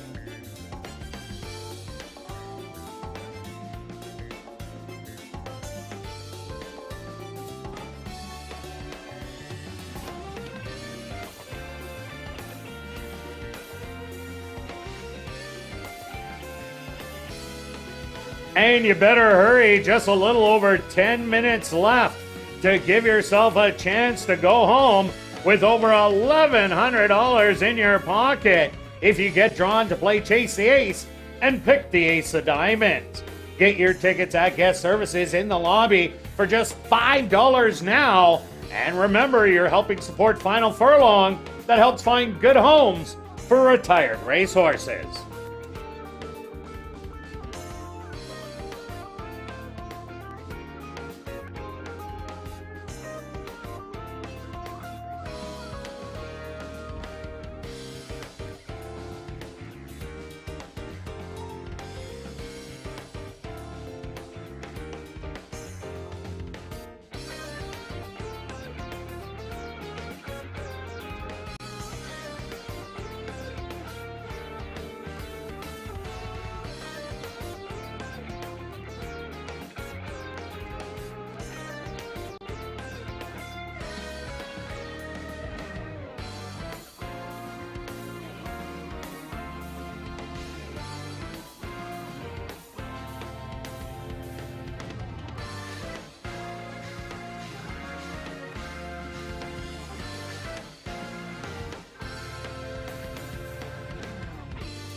And ladies and gentlemen, turning your programs back to race number 3, we had 2 claims to report.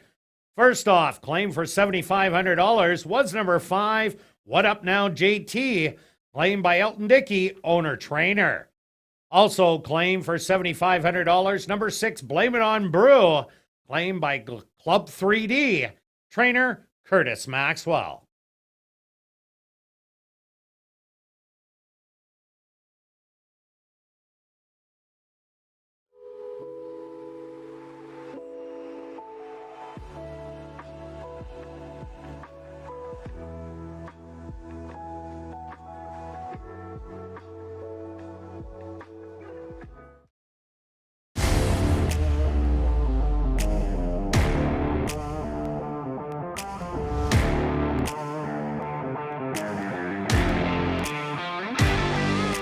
And welcome back down the paddock for race number 4, and it's an allowance race for 3-year-olds and up that are non-2-lifers. They're going to go 6 furlongs. Quick look back at race number 3. Well, Stretch Fox Appeal ran an even race on the front end and was able to fend off a late closing Blame It On Brew. Yeah, like we said, it was hard to figure out the speed. There was a bunch up there. I don't know if everybody kind of used maybe a little bit early, more than they normally did, but you just didn't know, and it's just a good ride on Carino, just kind of getting the rail, keep going, and forcing the 6 had to kind of commit and go wide, probably cost him. Oh, yeah, that 5-wide trip around that turn, never a good place to be, but he felt he had enough horse to get there. It just took a while and ran out of ground in the end. Great finish. Okay, on to race number 4. Well, a wide open race once again, Stretch. Yes, it continues. You look at the odds board. I don't know if the 4 will be the favorite at post time. We've got 37 horses in the pick 4 sequence. It's already a bunch of money in there. It's gonna fly over the 50,000. This is where you might want to get a group together and throw in a few dollars and take a shot at it. I'm going to start with the 3. Julie's found the horse I'm going to talk to, and that's Call the Cops. I kind of like the first couple of the second and third races, just how I've seen that the horses close to the lead have done quite well. So I've got, I think, the speed of the speed. We saw the second race, the most speed, carry the speed and go. Unfortunately, this is 6 furlongs. But I just like who Call the Cops has been running against. And I think he is sitting on an even better effort. Yes, ran out of gas the last couple. I just think it's more speed and won't have to go as fast as the other ones. My angle that I was talking about on ASD Live was at 45-1 a few times, where the others are 46. So this horse shows that speed, might be able to clear and get a length or 2 breather. And if it gets that breather, watch out. 6-1 is a great value for me.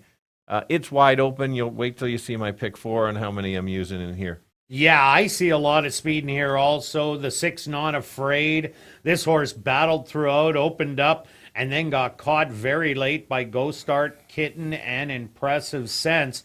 But add Call the Cops in, who it did get the lead off of last time out, but he was just kind of sitting behind, and he didn't look like he was interested in being a part of it. But I think he'll be right up there.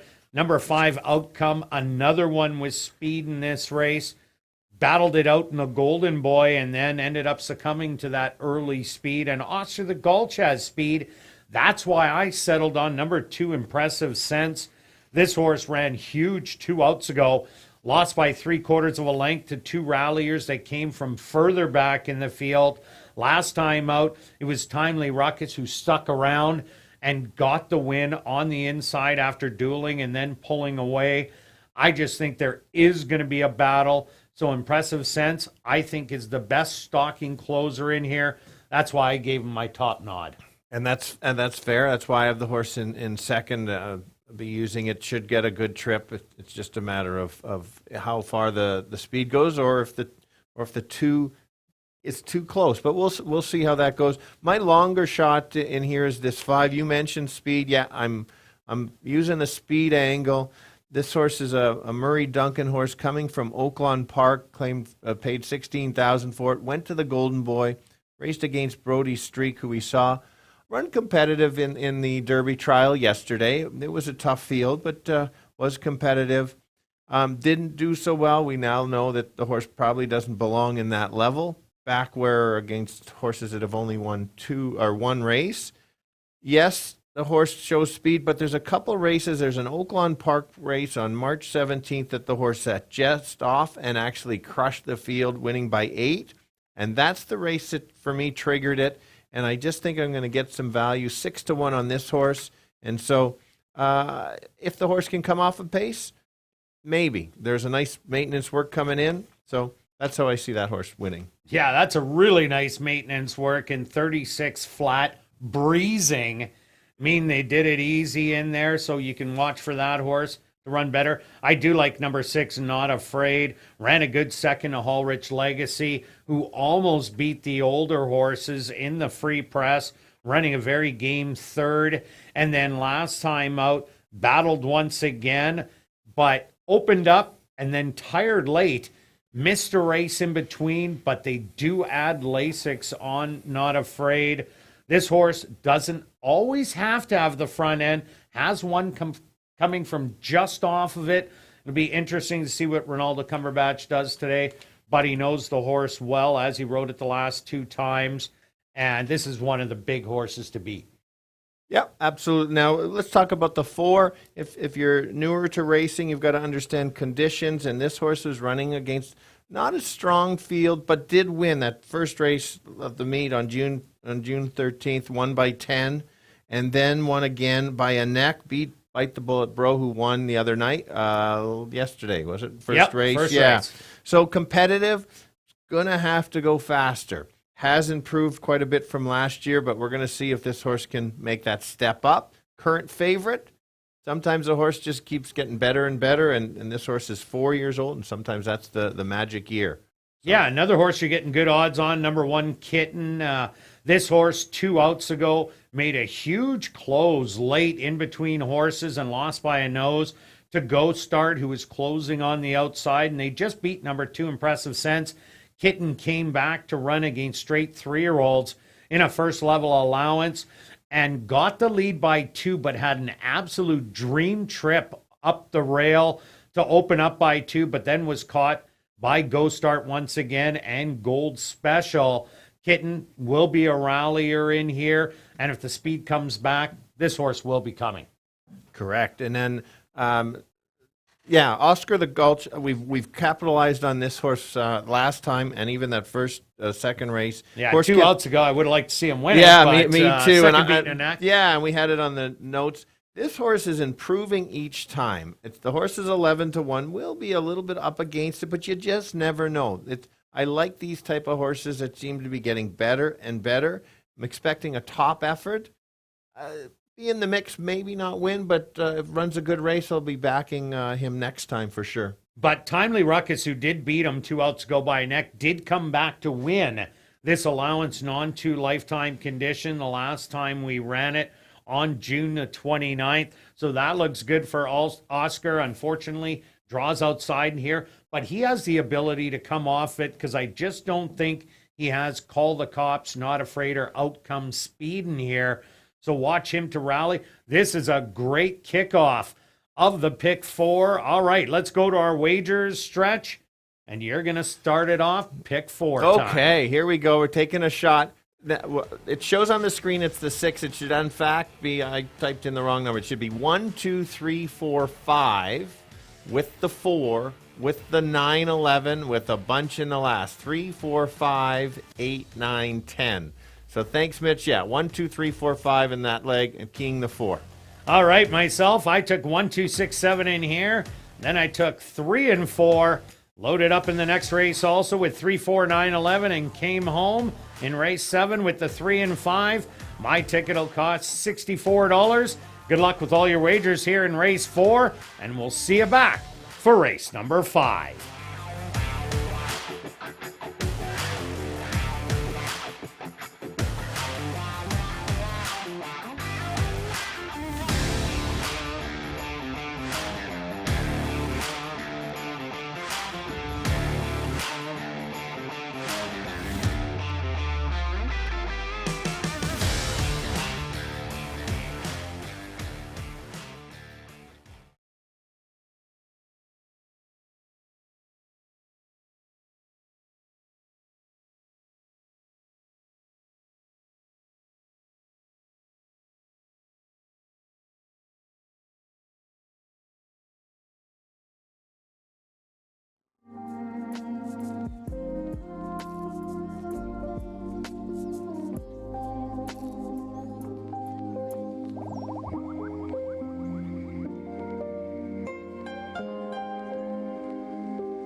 Also on the track for race number 4, the Sydney and Doris Griffith 25th anniversary race. They're going to go 6 furlongs for $15,000. Number 1 is Kitten, owned by Shelley Brown, the estate of Harvey Warner, Gene McEwen, Steve Holborn, B&J Stable, and Oslin Bell, trained by Shelley Brown with Ronald Alley. Number 2 is Impressive Sense, owned by True North Thoroughbreds and Arneson Farms, trained by Lise Pruitt with Praven Badri. Number 3 is Call the Cops, owned by Dr. Betty Hughes, trained by Elton Nicky with Leroy Nelson. Number 4 is Crowned Royal, owned by Arneson Farms, trained by Lise Pruitt with Antonio Whitehall. Number 5 is Outcome, owned by Primetime Stable, trained by Murray Duncan with Stanley Chady Jr. Number 6 is Not Afraid, owned by Marvin and Deb Buffalo, trained by Marvin Buffalo with Ronaldo Cumberbatch. Rounding out the field is number 7, Oscar the Gulch, owned by Blair Houston, trained by Alan Brown with Neville Stevenson. The Sydney and Doris Griffith 25th anniversary race here in race number 4, kicking off $50,000 guaranteed pick 4 wagering. They'll go to post in 4 minutes.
It's now 2 minutes to post time at ASD.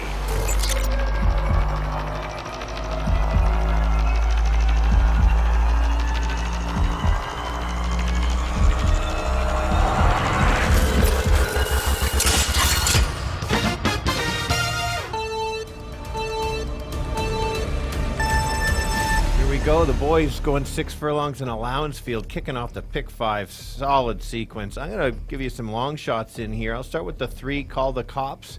He's going to try to steal it from the front end and go as fast and as far as he can go. I think he's got a shot at it. The one that's going to come off the pace is going to be the 2 at 5-1, and then another bomber is the 5, Outcome. Could go to the lead, but may change the running style and come just off the pace at 11-1. So a lot of long shots for me in here. 3, 2, and 5. Yeah, stretch myself in here. I like a closer, number 2, Impressive Sense. I think the 3 and the 6 are going to be the predominant speed, but throw in number 4, Crown Royal, the 5, Outcome, and the 7, Oscar the Gulch into the speed of the race. Impressive Sense has run very well this year, and now coming off that good second to a speed horse, I think we'll have a big shot. I do like the 6, Not Afraid. First time Lasix. And watch out for Oscar the Gulch. The longest shot on the board. Good luck here in race 4.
Kitten leads these allowance non-two-lifers into the starting gate.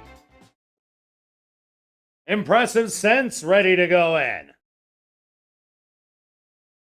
Next up, Call the Cops.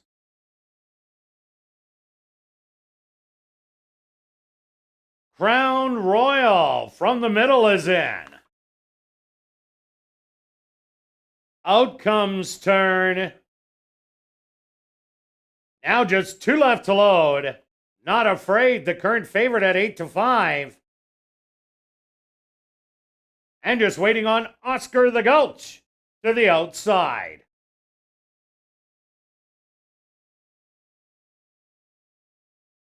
Outcome a little fractious.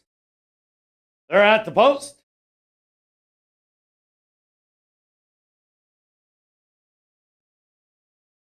And they're off. From the inside, Call the Cops shows a little bit of speed, but Not Afraid shows a lot more to the outside. Oscar the Gulch is the stalker to the outside in second. A gap of 2 lengths back to Call the Cops. Crown Royal in between horses, and Outcome 3 wide, and another length to Kitten and Impressive Sense, the closers. 6 lengths from front to back. The opening quarter, 23 seconds.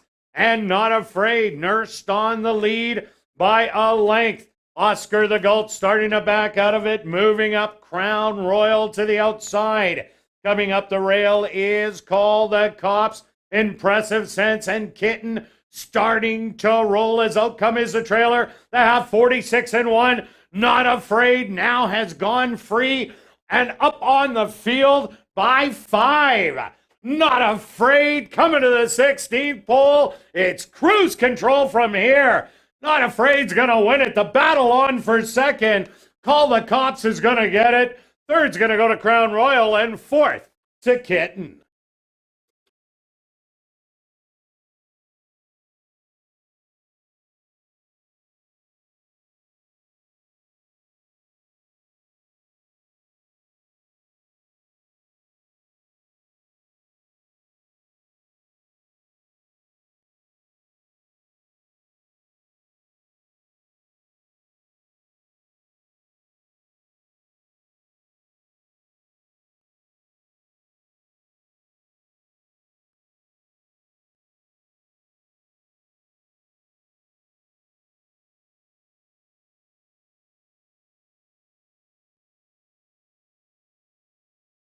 Stewart's supposed to number 6, Not Afraid, as your race winner. Second goes to number 3, Call the Cops.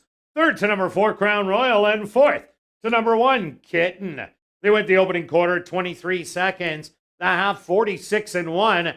Time for the 6 furlongs, 1:12.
Now entering the winner's enclosure, the official winner here in race number 4, the Sydney and Doris Griffith 25th anniversary race. The winner number 6, Not Afraid.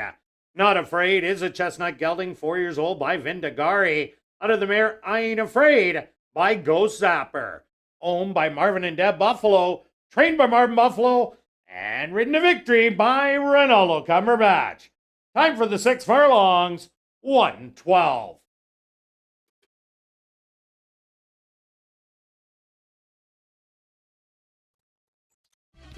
Race 4 is official in the upcoming 5th race. The Ryerson Metals Purse. Scratch number 5, My Racing Heart. Once again in this 5th race, scratch number 5, My Racing Heart. The Ryerson Metals Purse. Here in race number 5, they go to post in 16 minutes.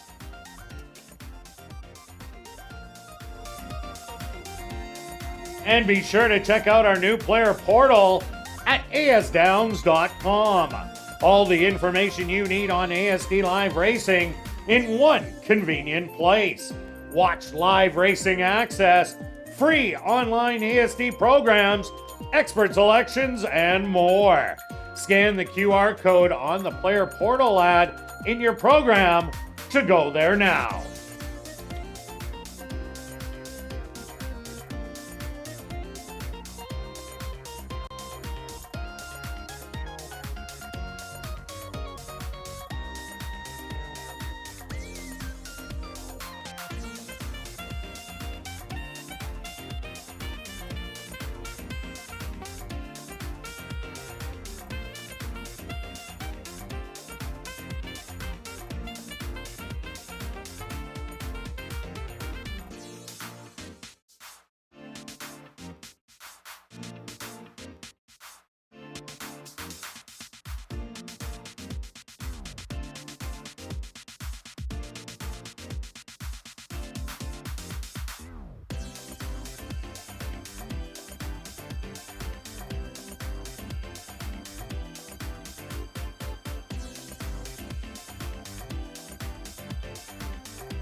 And welcome back down the paddock for race number 5. We have a $5,000 claimer for fillies and mares 3 and up that are non-2-lifers. You're going to go 6 furlongs. Scratch number 5, My Racing Heart. Quick look back at race number 4. Stretch Not Afraid. Wow, ran absolutely huge. Yeah, the great ride to get him out and clear. I was a little surprised he could get that lead. Now 7, Oscar did press for a while and then backed But out. Call the Cops just wasn't fast enough today, but did make a really nice rally from off of it. Yeah, so I'm certainly going to build for next time on that horse. I liked it, the kind of slight change in running style and looked good, running a nice second there. And 95,000 in the pick 4 today. Lots of money up for grabs. 30,000 left. Okay, who do you like in here, Stretch? Okay, well, this is my key on both the tickets, and so this is determining if the pick 4 is going to pay a bunch or just a little bit or an average payout.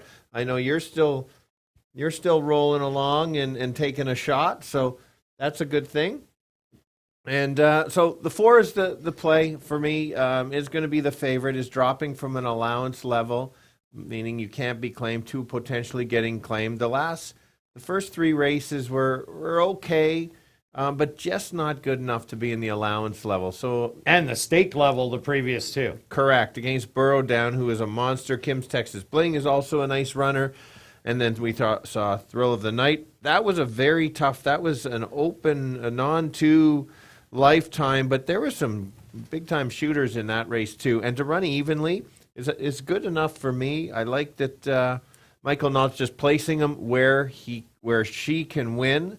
That's why he's a high percentage trainer. So I think the horse is not going to be, it won't be on the lead, but I don't think we'll be too far out. Remember, there were some fast horses in those races, so that's why the horse is 6 lengths back of the lead. So I'm seeing 3 to 4 lengths back. Yeah, I like her too, but Speed seems like Speed's doing pretty good on the racetrack right now.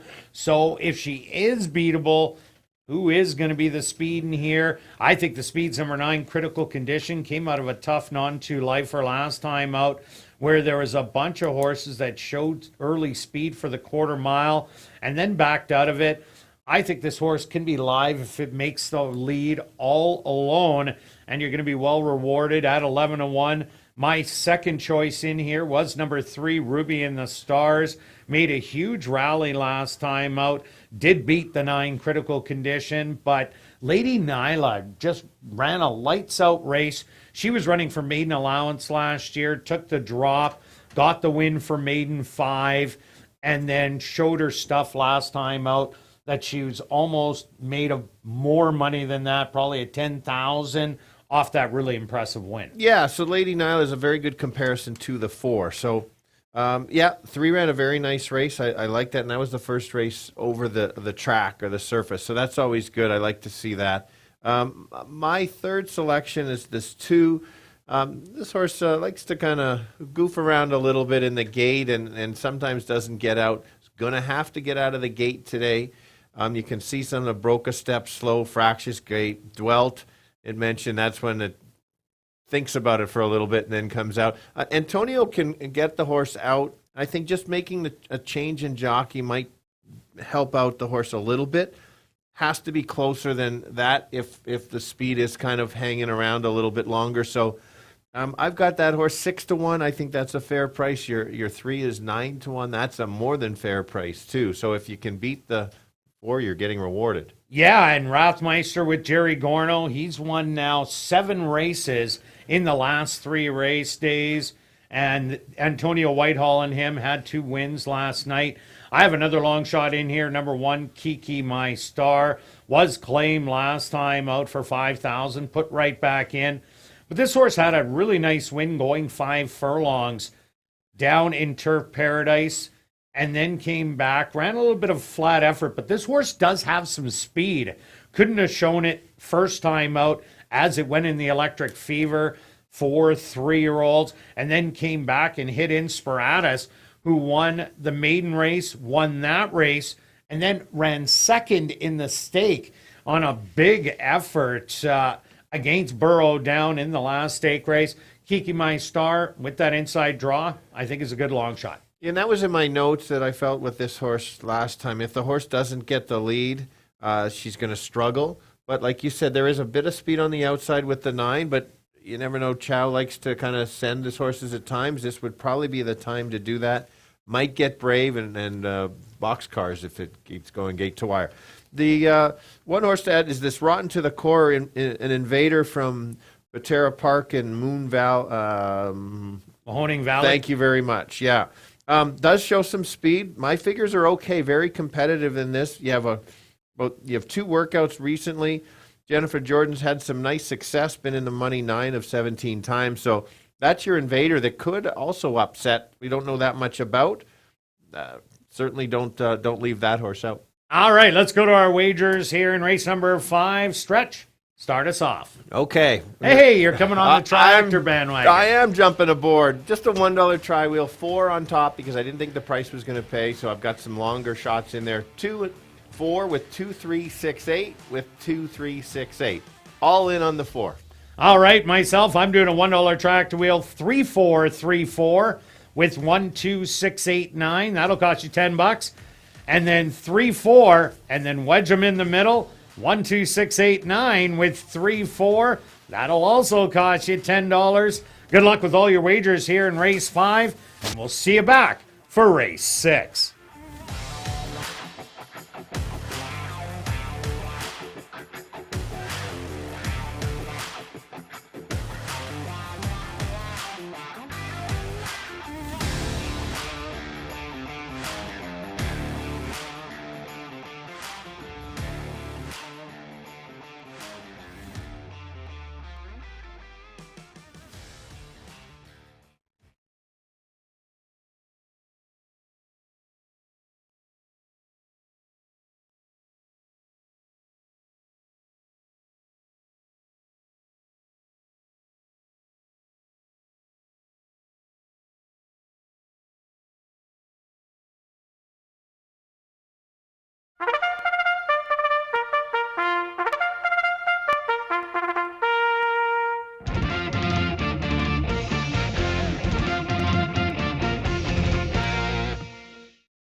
The horse are on the track for race number 5, the Ryerson Metals Purse. They're going to go 6 furlongs for $9,500. Number 1 is Kiki My Star, owned by Blair Kidd and Boss Baby Racing, trained by Blair Kidd with Tavi and Chow.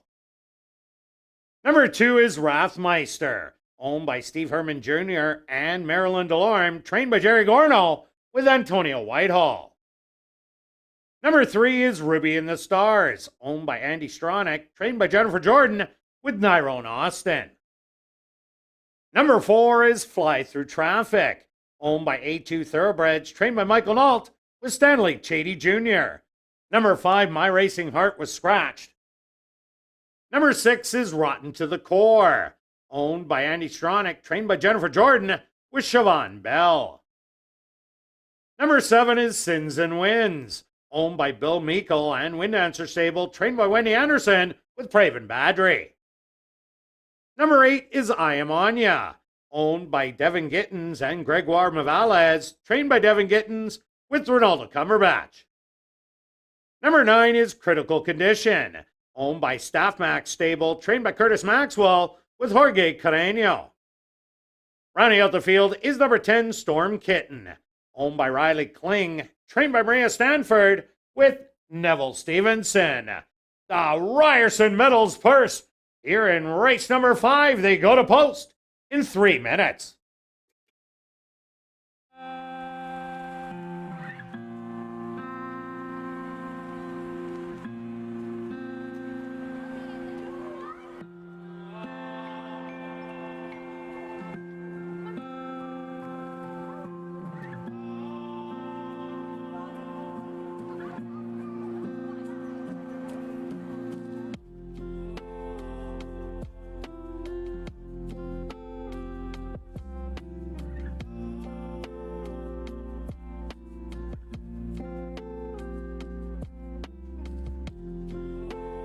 And ladies and gentlemen, tonight's Winnipeg's Ultimate Chase the Ace, the winning ticket number 0 553. Once again, the winning ticket number in Winnipeg's Ultimate Chase the Ace, 0553. You have 5 minutes to report to guest services on the main floor, South End.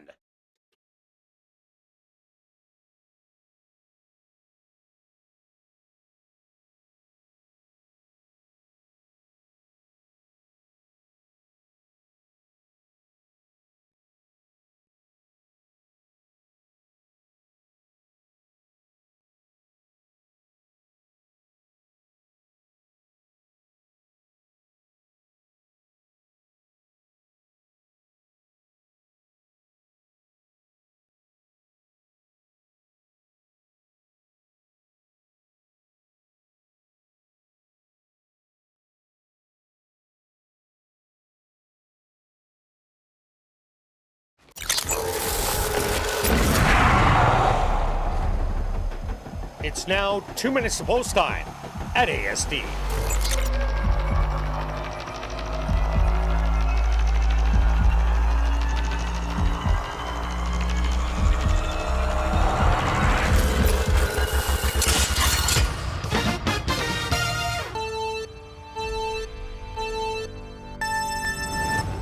Okay, the girls going 6 furlongs. Horses that not won 2 races lifetime. There's a big favorite, understandably so. That is my top selection. The fillies dropping into a lower level, less competition, raced against just simply too tough of competition. It's going to sit just off the pace and try to make a run late. That's the horse who's going to help you make an exactor play maybe. That'll be the 3, and she had a really nice first start over the track. She's at 11-1, so I'm going to give you 4-3-2. Kirt? Yeah, Stretch, I'm with you on the big dropper, number 4, Fly Through Traffic. Didn't get beat by much to way better horses. The only thing is, Speed's doing well on the racetrack and Fly Through Traffic doesn't have a lot. I do like Ruby in the Stars, but if you are playing the track and think a horse could go wire to wire, you might want to look at number 9, Critical Condition. 15-1 on the outside, shows speed every single time. But I'm also 4-3. Good luck here in race 5.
Kiki My Star, the first to enter the starting gate.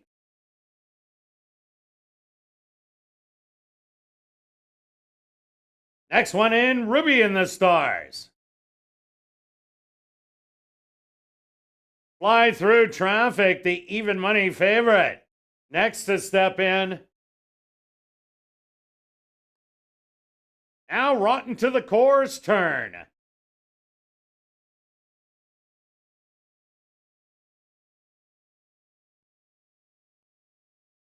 Sins and Wins ready to go in. I Am Anya steps up. Critical Conditions turn. Now just 2 left to load. On the outside, Storm Kitten.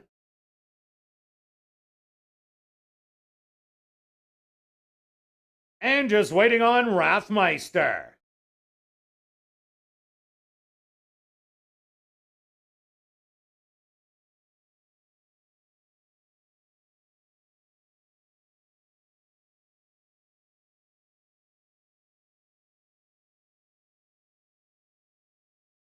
They're all set. They're at the post. Fly Through Traffic, a little restless, as is Wrathmeister.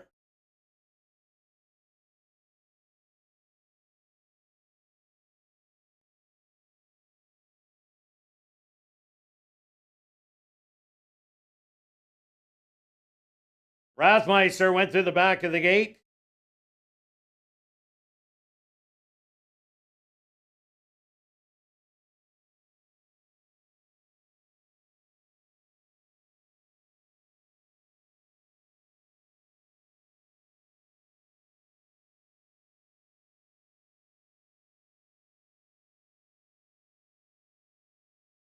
He's now loaded back in. Jockey Antonio Whitehall will climb back aboard.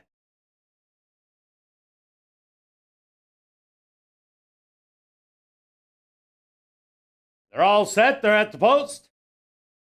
And they're off. From the inside, that's Kiki My Star, showing a little bit of early speed with Rotten to the Core. And Sins and Wins to the outside. 4 wide, Critical Condition. Now gets into the fray.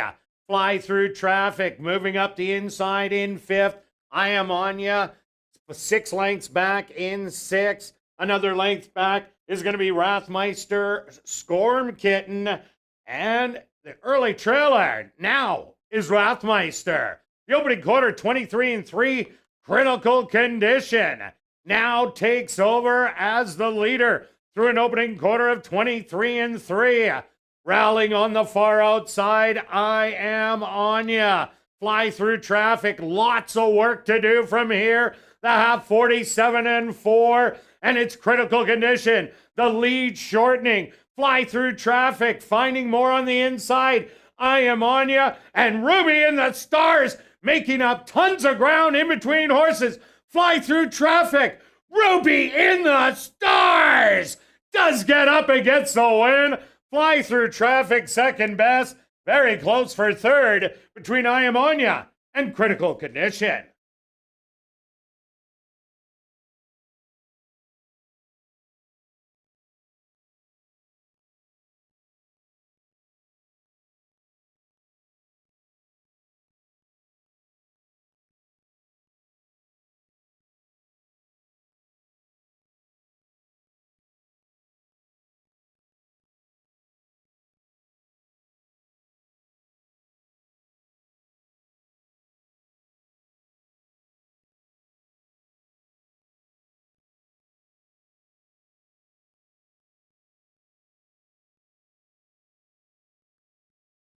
The Stewards are posted number 3, Ruby in the Stars, as your race winner. Second goes to number 4, Fly Through Traffic. Third to number 8, I Am Anya. And fourth to number 9, Critical Condition. They went the opening quarter 23-3, the half 47-4. Time for the 6 furlongs, 1:15-2.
Now entering the winner's enclosure, the official winner of the Ryerson Medals purse, that's number 3, Ruby in the Stars. Ruby in the Stars is a Bay filly by Upstart. Out of the mare, Ruby Pumps by Finality. Owned by Andrew Stronach, trained by Jennifer Jordan, and ridden to victory by Nyrone Austin. Time for the 6 furlongs, 1:15 and 2.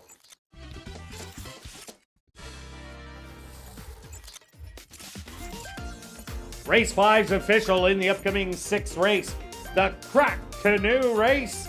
Scratch number 1, Suede. That's in race number 6, scratch the 1, Suede. The Cracked Canoe Race. Here in race number 6, they'll go to post in 17 minutes.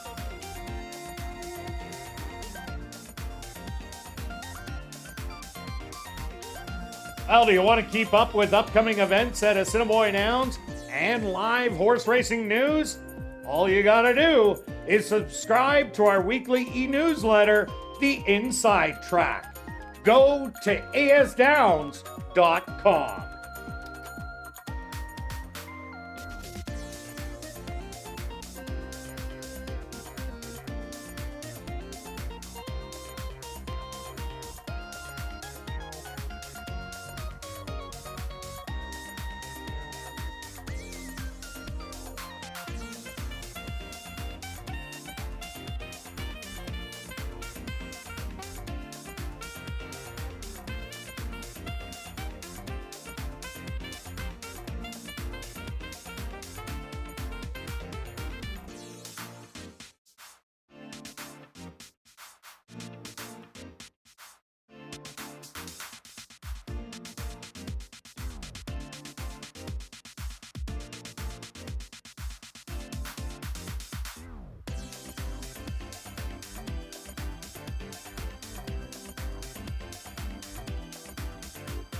And ladies and gentlemen, turning your programs back to race number 5, we had a claim to report. Claim for $5,000 was number 4, Fly Through Traffic, claimed by Chris John Bjartson, trainer Robert Smith.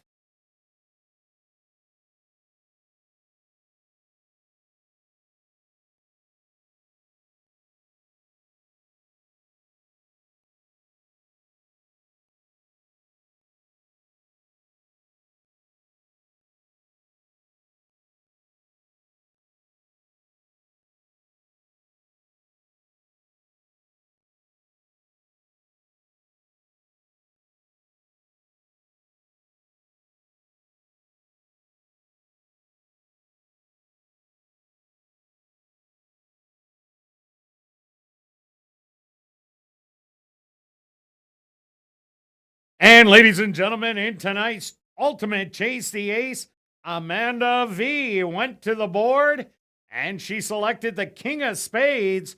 So she won herself $25 and the jackpot keeps growing over $1,280 in Winnipeg's Ultimate Chase the Ace.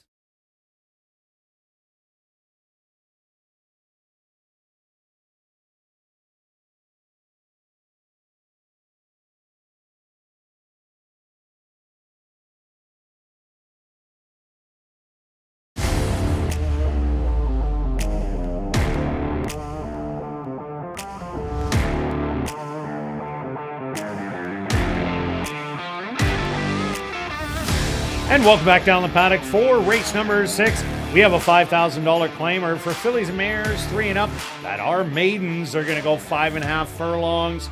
Scratch number 1, Suede. Quick look back at race number 5. Fly Through Traffic almost got there on the inside, but Ruby in the Stars, just like last time, came smoking down the lane.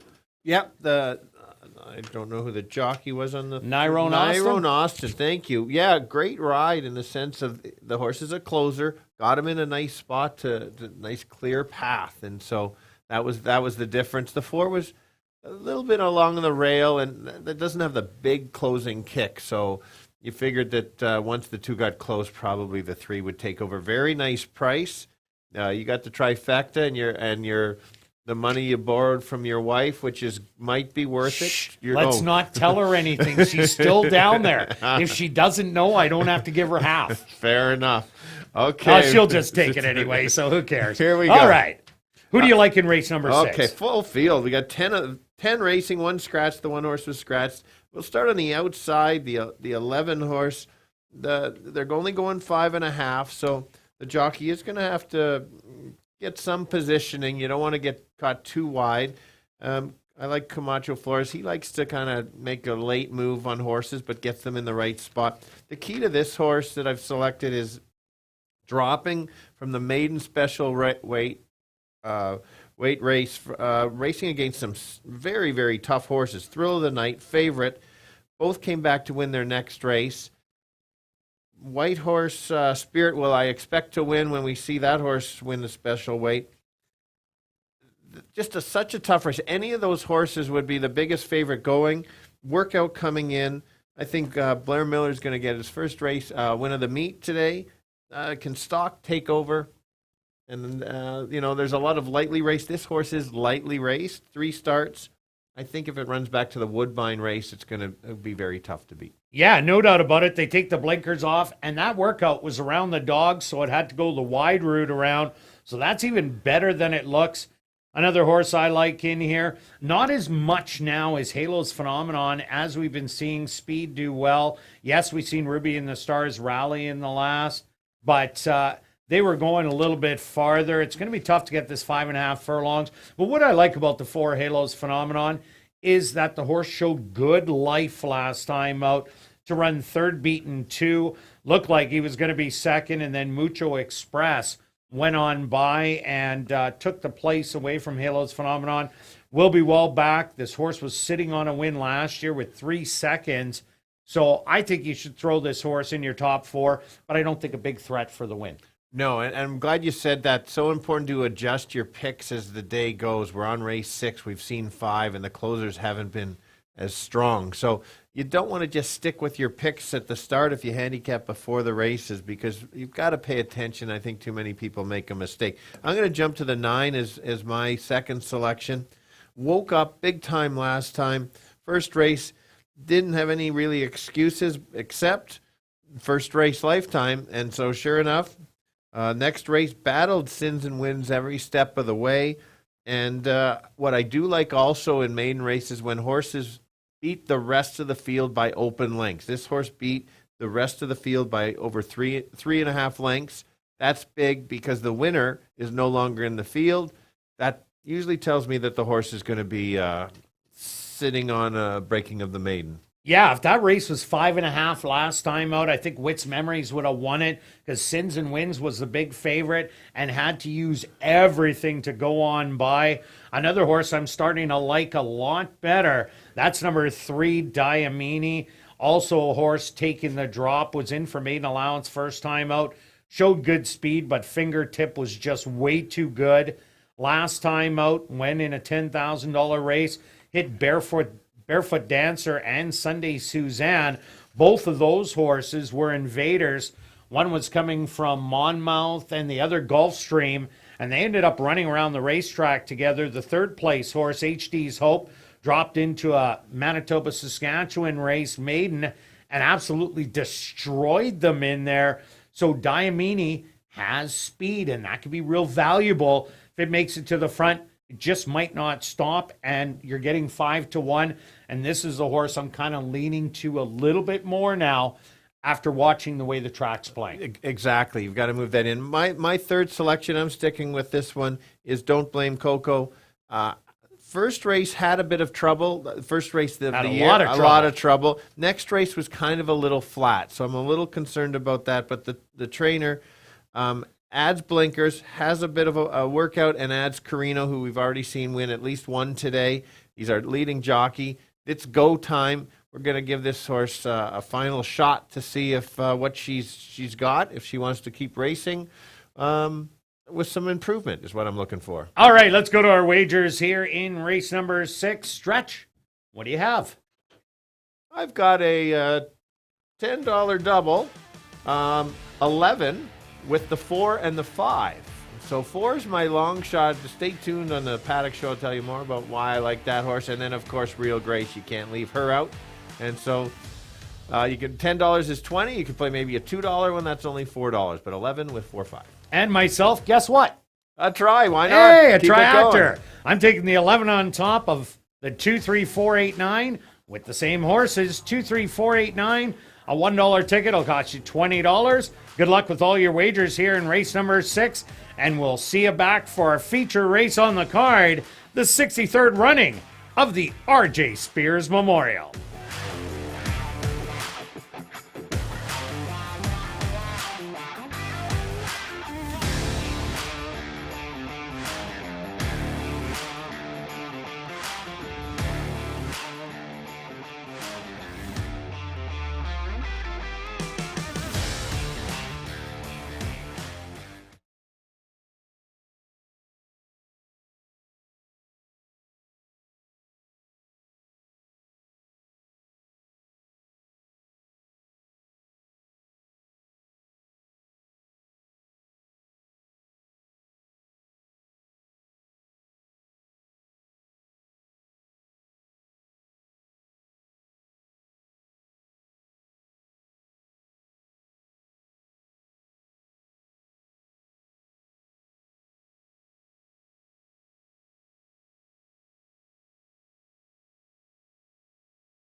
The horse on the track for race number 6, the Crack Canoe Race.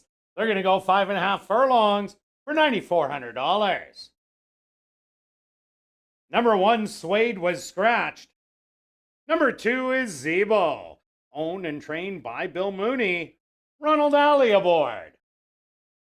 Number 3 is Diamini, owned by Bill Meikle and Wind Answer Stable, trained by Wendy Anderson with Ronaldo Cumberbatch.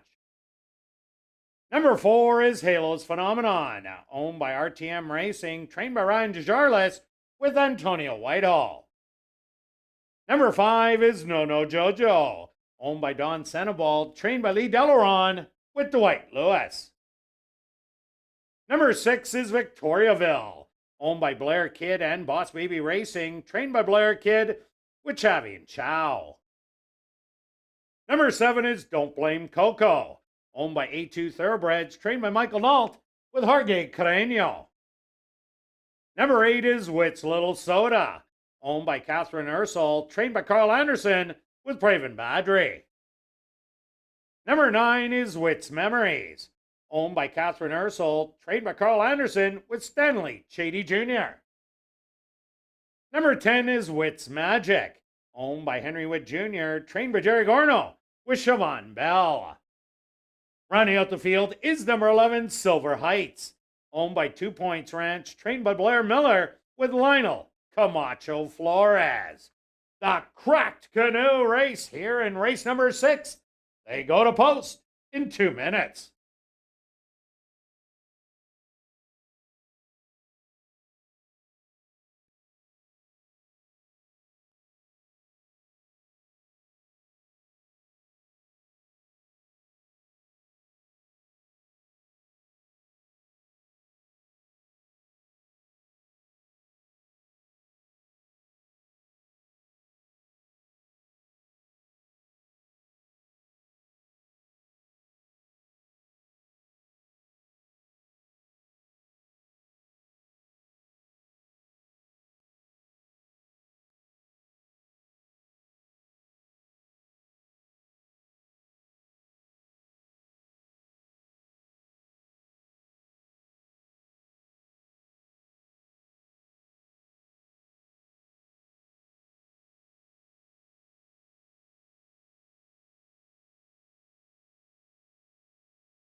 It's now 2 minutes to post time at ASD.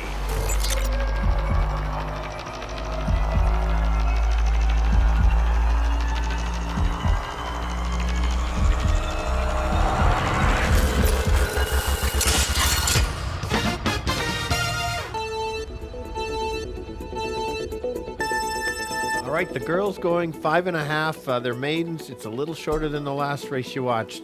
Here we go. I'll start on the outside. The 11 is the favorite, deserves to be the favorite, has been racing much tougher. Workout coming in, races back to the Woodbine races will be very tough. Others to consider at some second or third choice will be the 9. Woke up big time last time. Include her in there. Could go gate to wire, watch out. And a long shot maybe for second or third would be the 7. Don't Blame Coco. Systems go for her. So it's 11-9-7. Yeah, Stretch, I'm with you on number 11, Silver Heights. That's a huge drop in class, and both of those horses definitely be 1-9 in here. That nice workout coming in makes him the top choice, but I'm switching my second choice to number 3, Diamini. Also a dropper in here from the $10,000 level. Speed has been doing good on the racetrack. As I added critical condition, the 9 horse late in the last race who ran 4th, but Diamini inside speed. I'm taking 11-3 here in race number 6.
It's post time.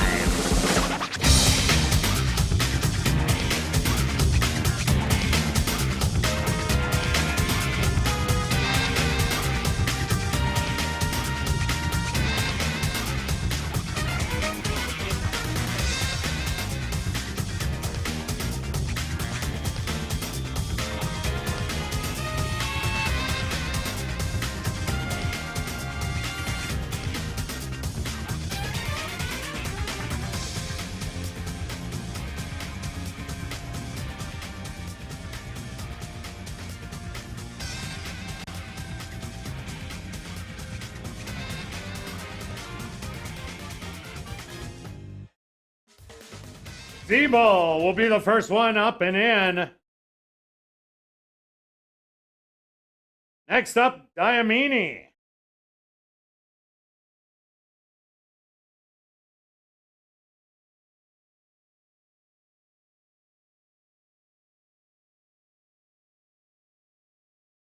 No, Jojo's turn.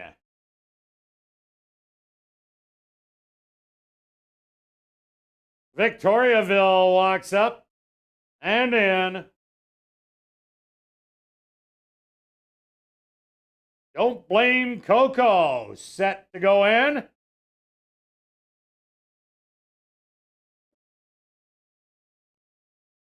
Wits Little Soda walks right in. Now Wits Memory's turn.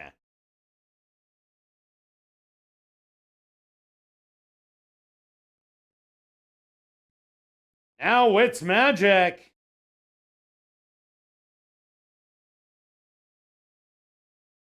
And just two left to load. On the far outside, the even money favorite, Silver Heights.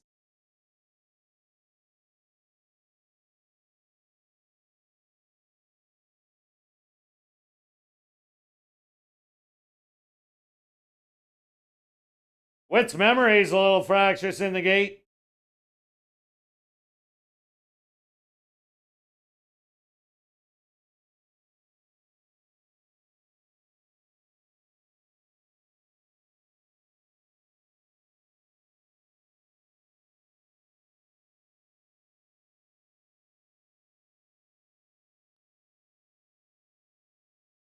Silver Heights is being a little bit of a handful on the outside.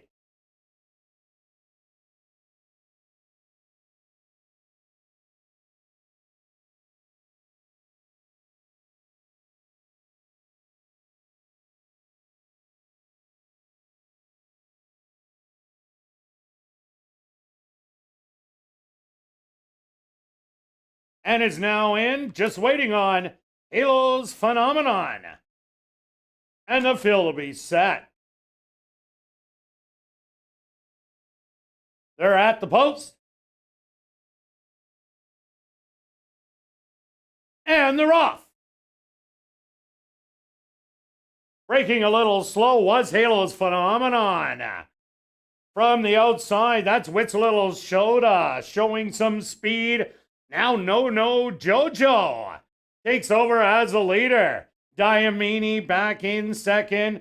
Three wides, Wits Little Soda. Then Wits Magic to the outside, moving up Victoriaville to the wide side. Silver Heights in sixth. Then it's Wits Memories. Two more back is gonna be Zebo. To the outside of Zebo, that's gonna be Don't Blame Coco. The half 23-4. Wits Little Soda now takes over as the leader. Trying to battle back on the inside. No Jojo. Diamini making a three-wide move at those leaders. And Silver Heights to the far outside. Diamini in between horses takes the lead with a 16th of a mile to go. Silver Heights to the far outside. These two coming to the wire, and its noses on the wire. Look like Diamini did hold on. Second is going to go to Silver Heights.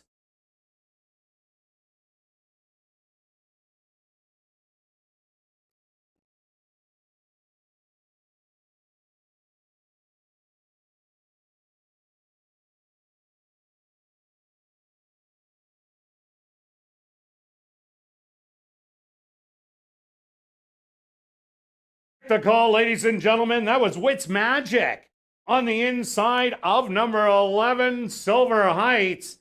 That was the 10, Wits Magic on the inside with Silver Heights on the outside.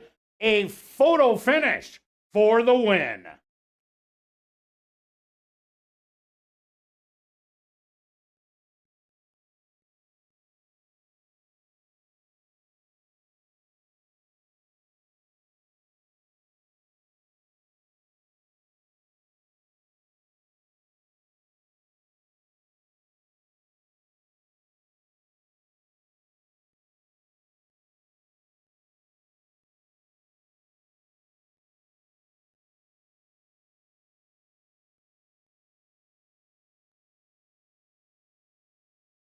Ladies and gentlemen, please hold all tickets. A rider's objection here in race number 6. Results of the photo show number 10, Wits Magic, was your race winner. Second goes to number 11, Silver Heights. Third to number 3, Diamini. And fourth to number 6, Victoriaville. Once again, please hold all tickets. A rider's objection here in race number 6.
Now entering the winner's enclosure, the unofficial winner here in race number 6, the Cracked Canoe Race.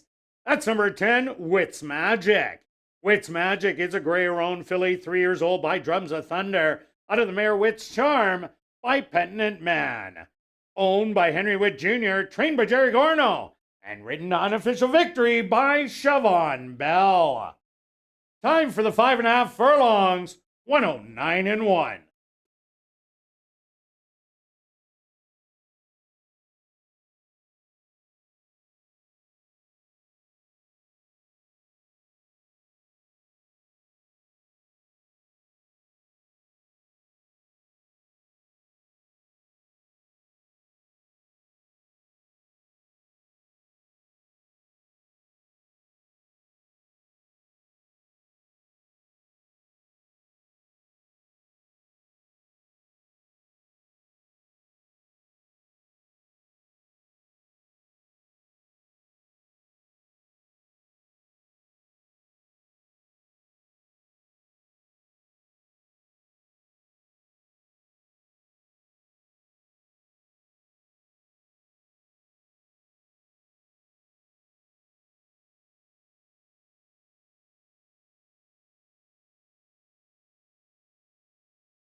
And ladies and gentlemen, Lionel Camacho Flores, aboard number 11 Silver Heights, has claimed interference against the unofficial winner, number 10 Wits Magic, and jockey Siobhan Bell.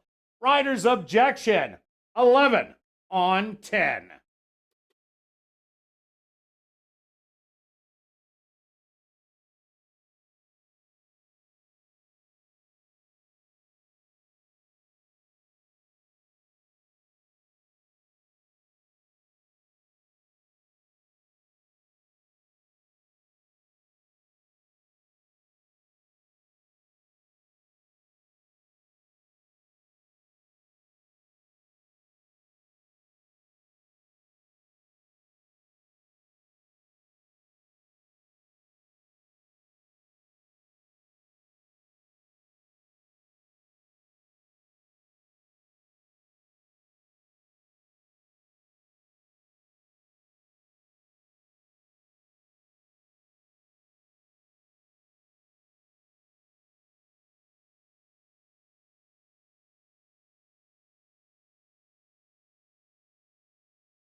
Ladies and gentlemen, after reviewing the films, the stewards have disallowed the claim of foul. 10, 11, 3, and 6 will become official.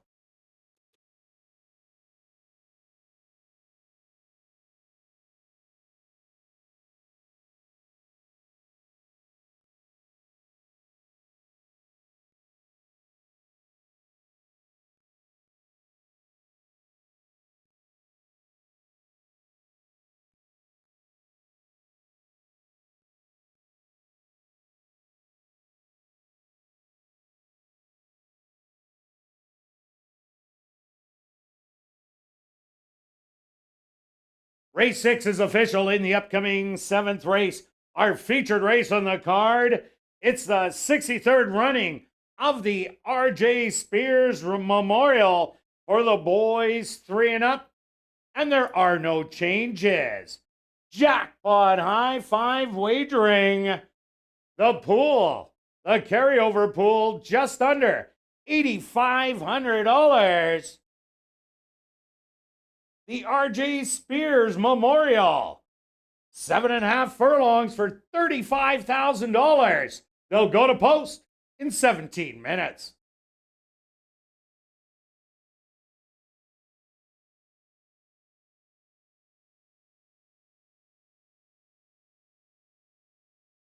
Well, after the final race, be sure to head up to the clubhouse where our popular Crazy Hour kicks in with beer, wine, and shots for just $3.95, as well as half-price appetizers, plus 140 VLTs ready for action until 1 a.m.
And welcome back down the paddock for race number 7, our feature race on the card, the 63rd running of the R.J. Spears Memorial, going 7.5 furlongs. Quick look back at race number 6. Well, fooled a lot of bettors and fooled me running down the lane. Wits Magic ran a huge one at 40-1, fending off the favorite Silver Heights. Yeah, the horse decided to wake up. If you look at the horse, showed nothing at Sam Houston, and they still bring the horse here. So there's obviously they saw something in this horse. You're not going to just ship a horse that doesn't show them anything. And so there you go. Showed speed at 7 furlong, cuts back. I'm not saying I would have taken the horse, but there's a bit of an angle there.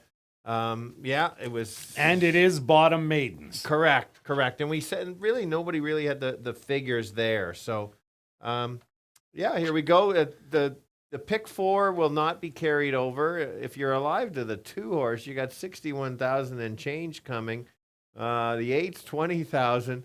So there's no carryover there. The pick 5 is also safe. There are multiple live tickets to everybody. Well, I think a lot of people hit the all button in there, and when I called it Diamini, they kind of went, oh, not bad. But then check the call, Wits Magic, $80. For sure. It's tough with the dark out there, especially 3 and 10 are so close in silk colors. So here we go. Big stake race to finish it off. I'm going to start on Real Grace because until he loses, he's right now the stakes champion, at least for the last race. Look good. Both races here. As I said on ASD Live, I thought the Nifty race ran an even better race. In that one, the other one came up the rail, but a nice, once he got out, wow, nice powerful move there. Then you get a nice breezing work. Real Grace can run 2 turns. It's not as big a difference as it is for some of them. Like your top selection. Yeah, that's number 3, Plentiful. Plentiful will love the extra added distance. Even if they're going farther, it would be better. But Plentiful last time out came with a flurry at the end and kind of bullied his way through to get 4th and was disqualified and placed 6th in the race. If that race was any longer, Plentiful would have been in the photo with Real Grace, the way he was charging down the lane. And I just like that he's getting more distance. I see speed all over this race with the 4, 5, 7, and 9, and maybe even the 10. So there's no lack of speed in here. I think it might set up for someone that is a closer, and that's why I put Plentiful on top. And that's fair. And the thing I looked at, we have 11 horses. When you are a closer, you do have to get your horse in the right spot. You get trapped on the rail, and that can cause problems. And that's the only reason I have the 3 in the spot that I do. A clean trip, absolutely. He's certainly got the talent to do it. I'm going to give you a long shot that I do like in here. You mentioned it could be one of the speed horses. It's unsure, but that last race on the 4 was such a good race. The horse only won by a neck. If he had a clean trip, wow, would have won by more. Checked multiple times, and then Cumberbatch takes the horse outside, circles, and gets up. Yeah, that was a great race. I also like number 10, Surprisingly Perfect. Down in Turf Paradise, had a great year, winning 5 out of 6 starts there with a 3rd place finish. The win string was snapped when he went over to Century Mile in the Journal, going 6 furlongs. But Stone Carver, wow, it's hard to beat him sprinting out there as he just rattles around the racetrack. And he ended up wiring the field. But this horse made up a lot of ground to only get beat by 1.5 lengths. So that shows he fits with the top horses. Comes over here, gets a route of ground. I think this horse can run a good one, and you're getting value at 8-1. Yeah, that's great value at 8-1. Now remember, we're going 7.5, and with 11 of them, some of them are going to get it hung out to the parking lot. So you're really going to have to try to find a spot in there. And so don't mind that one. I'm going to mention the 9 horse in here, Market King. Maybe the sprinting is a little bit better, but that last won the Nifty, ran really nice, got the lead, and then the next start came off the pace and ran outside. I think if the horse had been inside, would have been a little bit closer to Real Grace. So something to consider. It's just going to be a matter of what style this horse is going to run. Like you said, there's potential of a fair amount of pace early. Yeah, another horse to look at if there is pace. Number 1, Warriors Map. Jerry Gorno just blew up the tote board, and he has a shot to do it again with Warriors Map. Only 13-1. This horse will love the extra added distance. Was a winner at Sam Houston, going 7 furlongs in a stalking role. I just think the horse can't sprint in those last 2.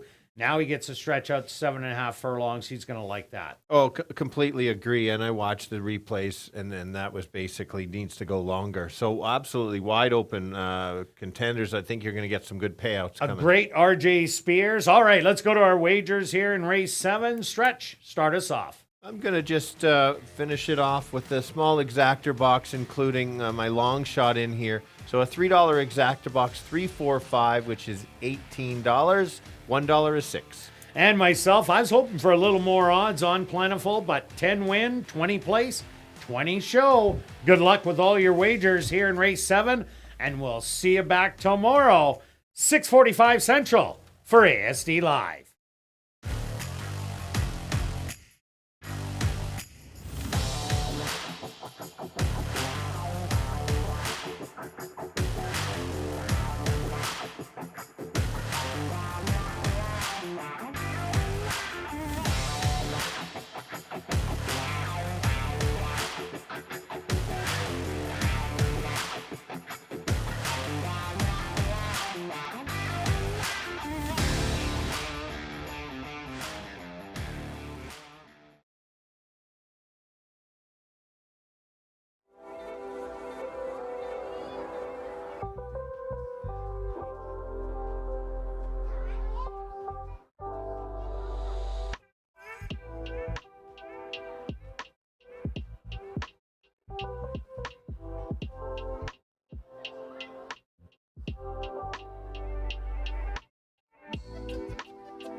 Assiniboia Downs is proud to present our featured field here in race number 7.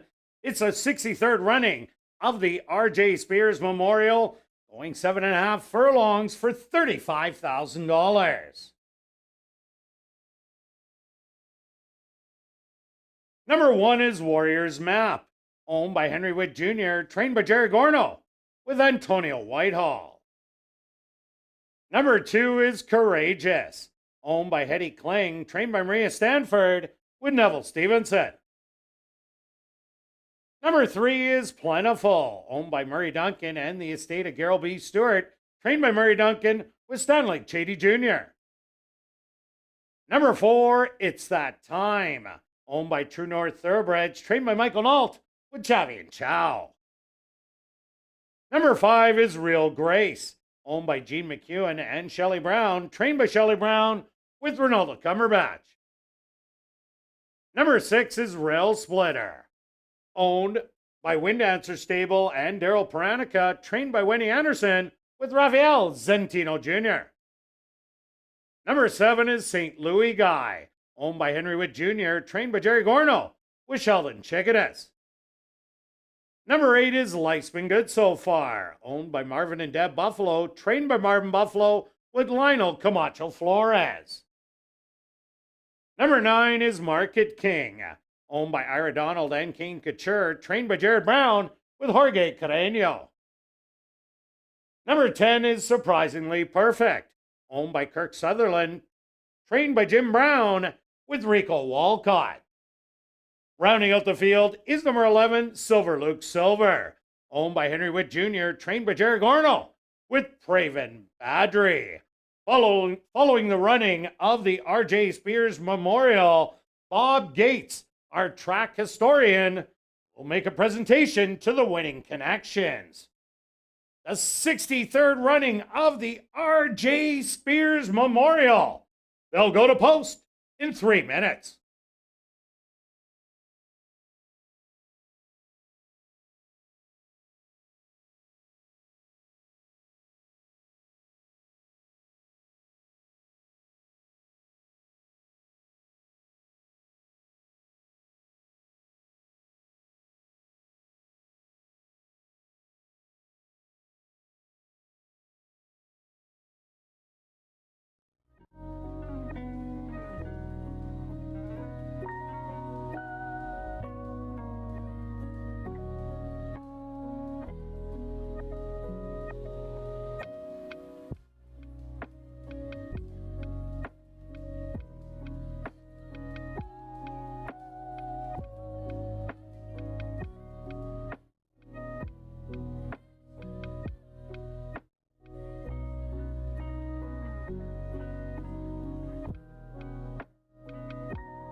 It's now 2 minutes to post time at ASD.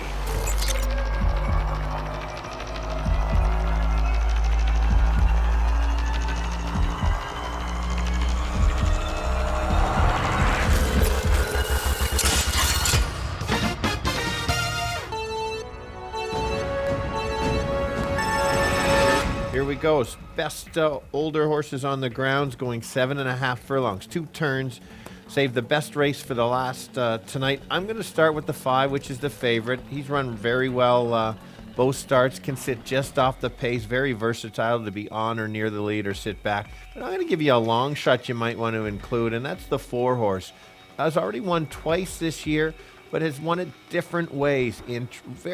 Was in trouble last time. I like the determination late to get up. Same race, might do the same. 5-4-3.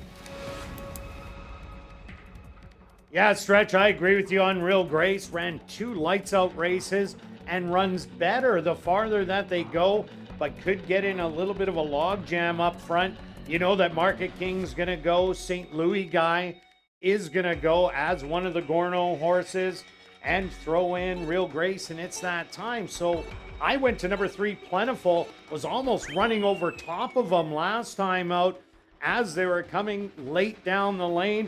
I think he's going to love the extra added distance. So I'm 3 and 5 here in race 7.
It's time.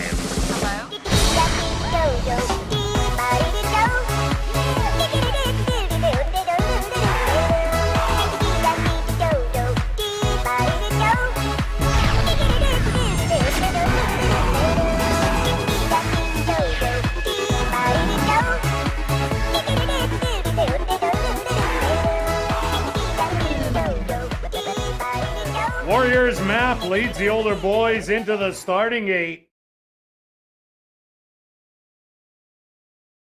Courageous steps in.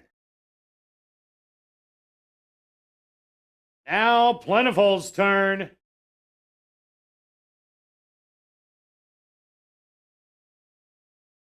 It's that time, walks right in. Real Grace, the 8-5 favorite, steps up and in. Almost in.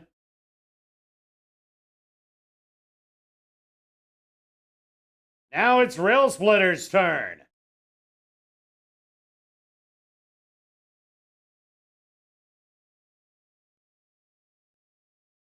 St. Louis Guy. He's found his spot. Life's been good so far next.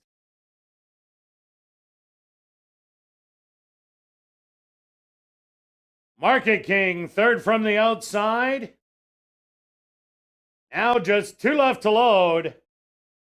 Surprisingly perfect.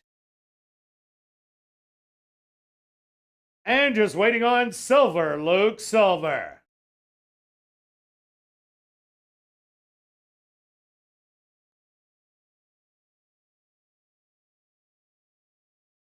They're all set. They're at the post. And they're off in the 63rd running of the RJ Spears Rail Splitter. A terrible break, unseating the rider at the gate. First out, it's that time. Goes and grabs the early lead to the outside. That's surprisingly perfect. Right up there in between horses. Real Grace is going to get positioning in second, hugging the rail. Warriors map 3 wide. Market King in fourth. Back in fifth, St. Louis Guy to his inside, trying to make up ground. Plentiful now starting to reel him in a little bit. Luke run. Silver Luke Silver to the outside, and your early trailers are going to be Courageous, and Life's been good so far. It's that time. Cuts the half mile in 49 seconds. Trying to steal the RJ Spears is up by 3. Warriors map getting into gear from second. Market King on the wide side. In third, they hit the head of the lane. It's that time. Running an absolute huge one. Warriors map trying to cut into that lead. Market King on the outside. But this one is in the books. It's that time. Crushing them in the 63rd running of the RJ Spears. Second is going to go to Warriors map. Very close for third. Ladies and gentlemen, please hold all tickets. The inquiry sign is on the board.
Ladies and gentlemen, the Stewart's Inquiry is into the start, race number 7.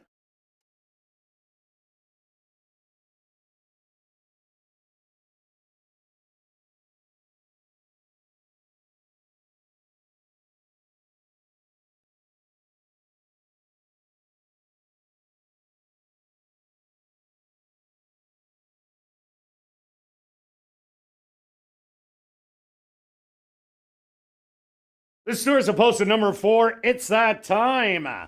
As your race winner, second goes to number 1, Warriors Map. A photograph has been called to determine the show position. They went the opening quarter 25-1, the half 49-1, 6 furlongs 113-4. Time for the 7.5 furlongs 132. That is only 1 second off the track record.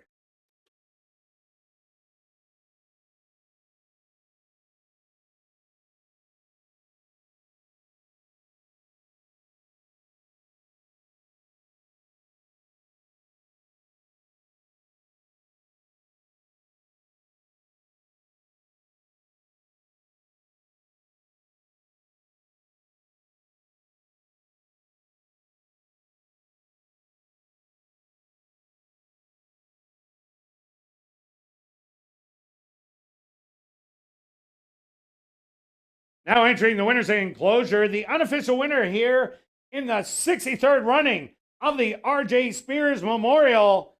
That's number 4, It's That Time. It's That Time is a chestnut gelding, 5 years old, by strong mandate, out of the Mare Magic Kitty by Stormcat.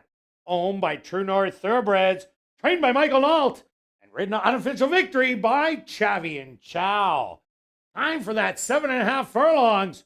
132.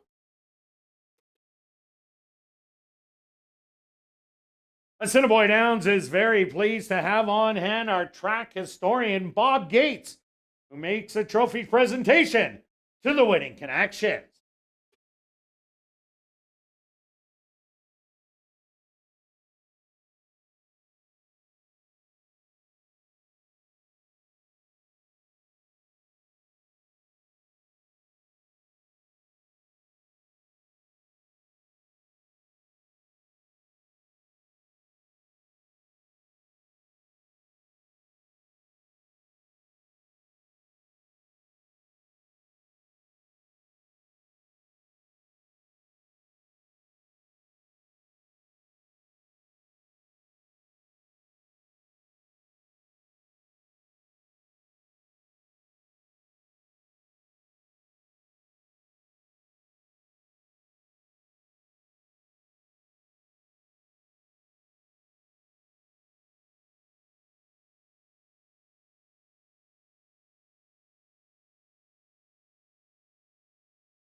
Ladies and gentlemen, after reviewing the films, pay special attention. The stewards have deemed that there was a gate malfunction in race number 7, so it is going to be declared a no contest. Once again, in race number 7, the stewards have deemed that there was a gate malfunction in race number 7, so the 7th race will be declared a no contest and all wagers will be refunded. If directing your attention to the television monitors is the stewards' inquiry tape into the running of race number 7, if you guys can let it roll, this is the South Tower head-on shot. And as you see, roll it back again. As you see, several horses, before the gates did open, they kind of made a move. And you see number 3 did get out a little bit early, pushing his way through. We'll watch that one more time. And see, watch the horses move before the gates open. And then they open. Thus, race number 7 once again declared a no contest.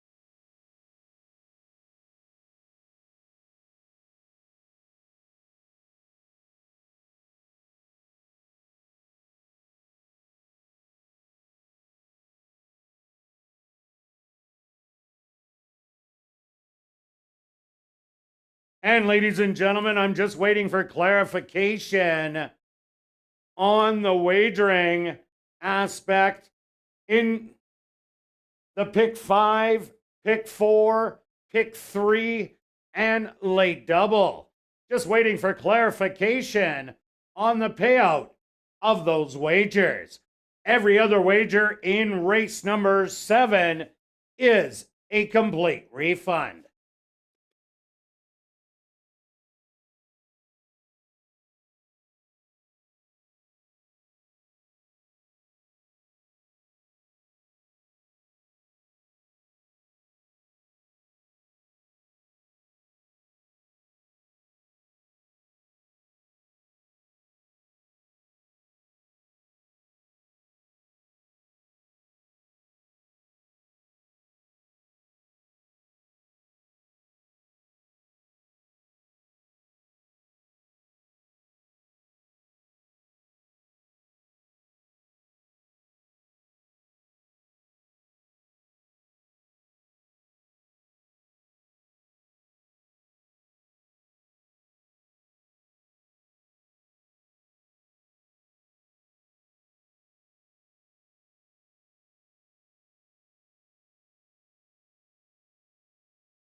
And ladies and gentlemen, in regards to the pick 5, pick 4, and pick 3, if you were alive going into the last leg, it will pay out to all.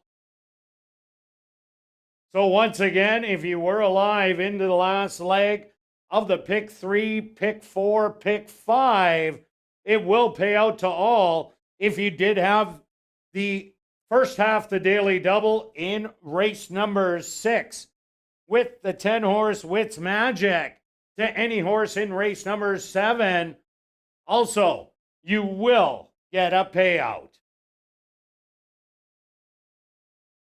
Now let's head up and enjoy Crazy Hour in the second level clubhouse.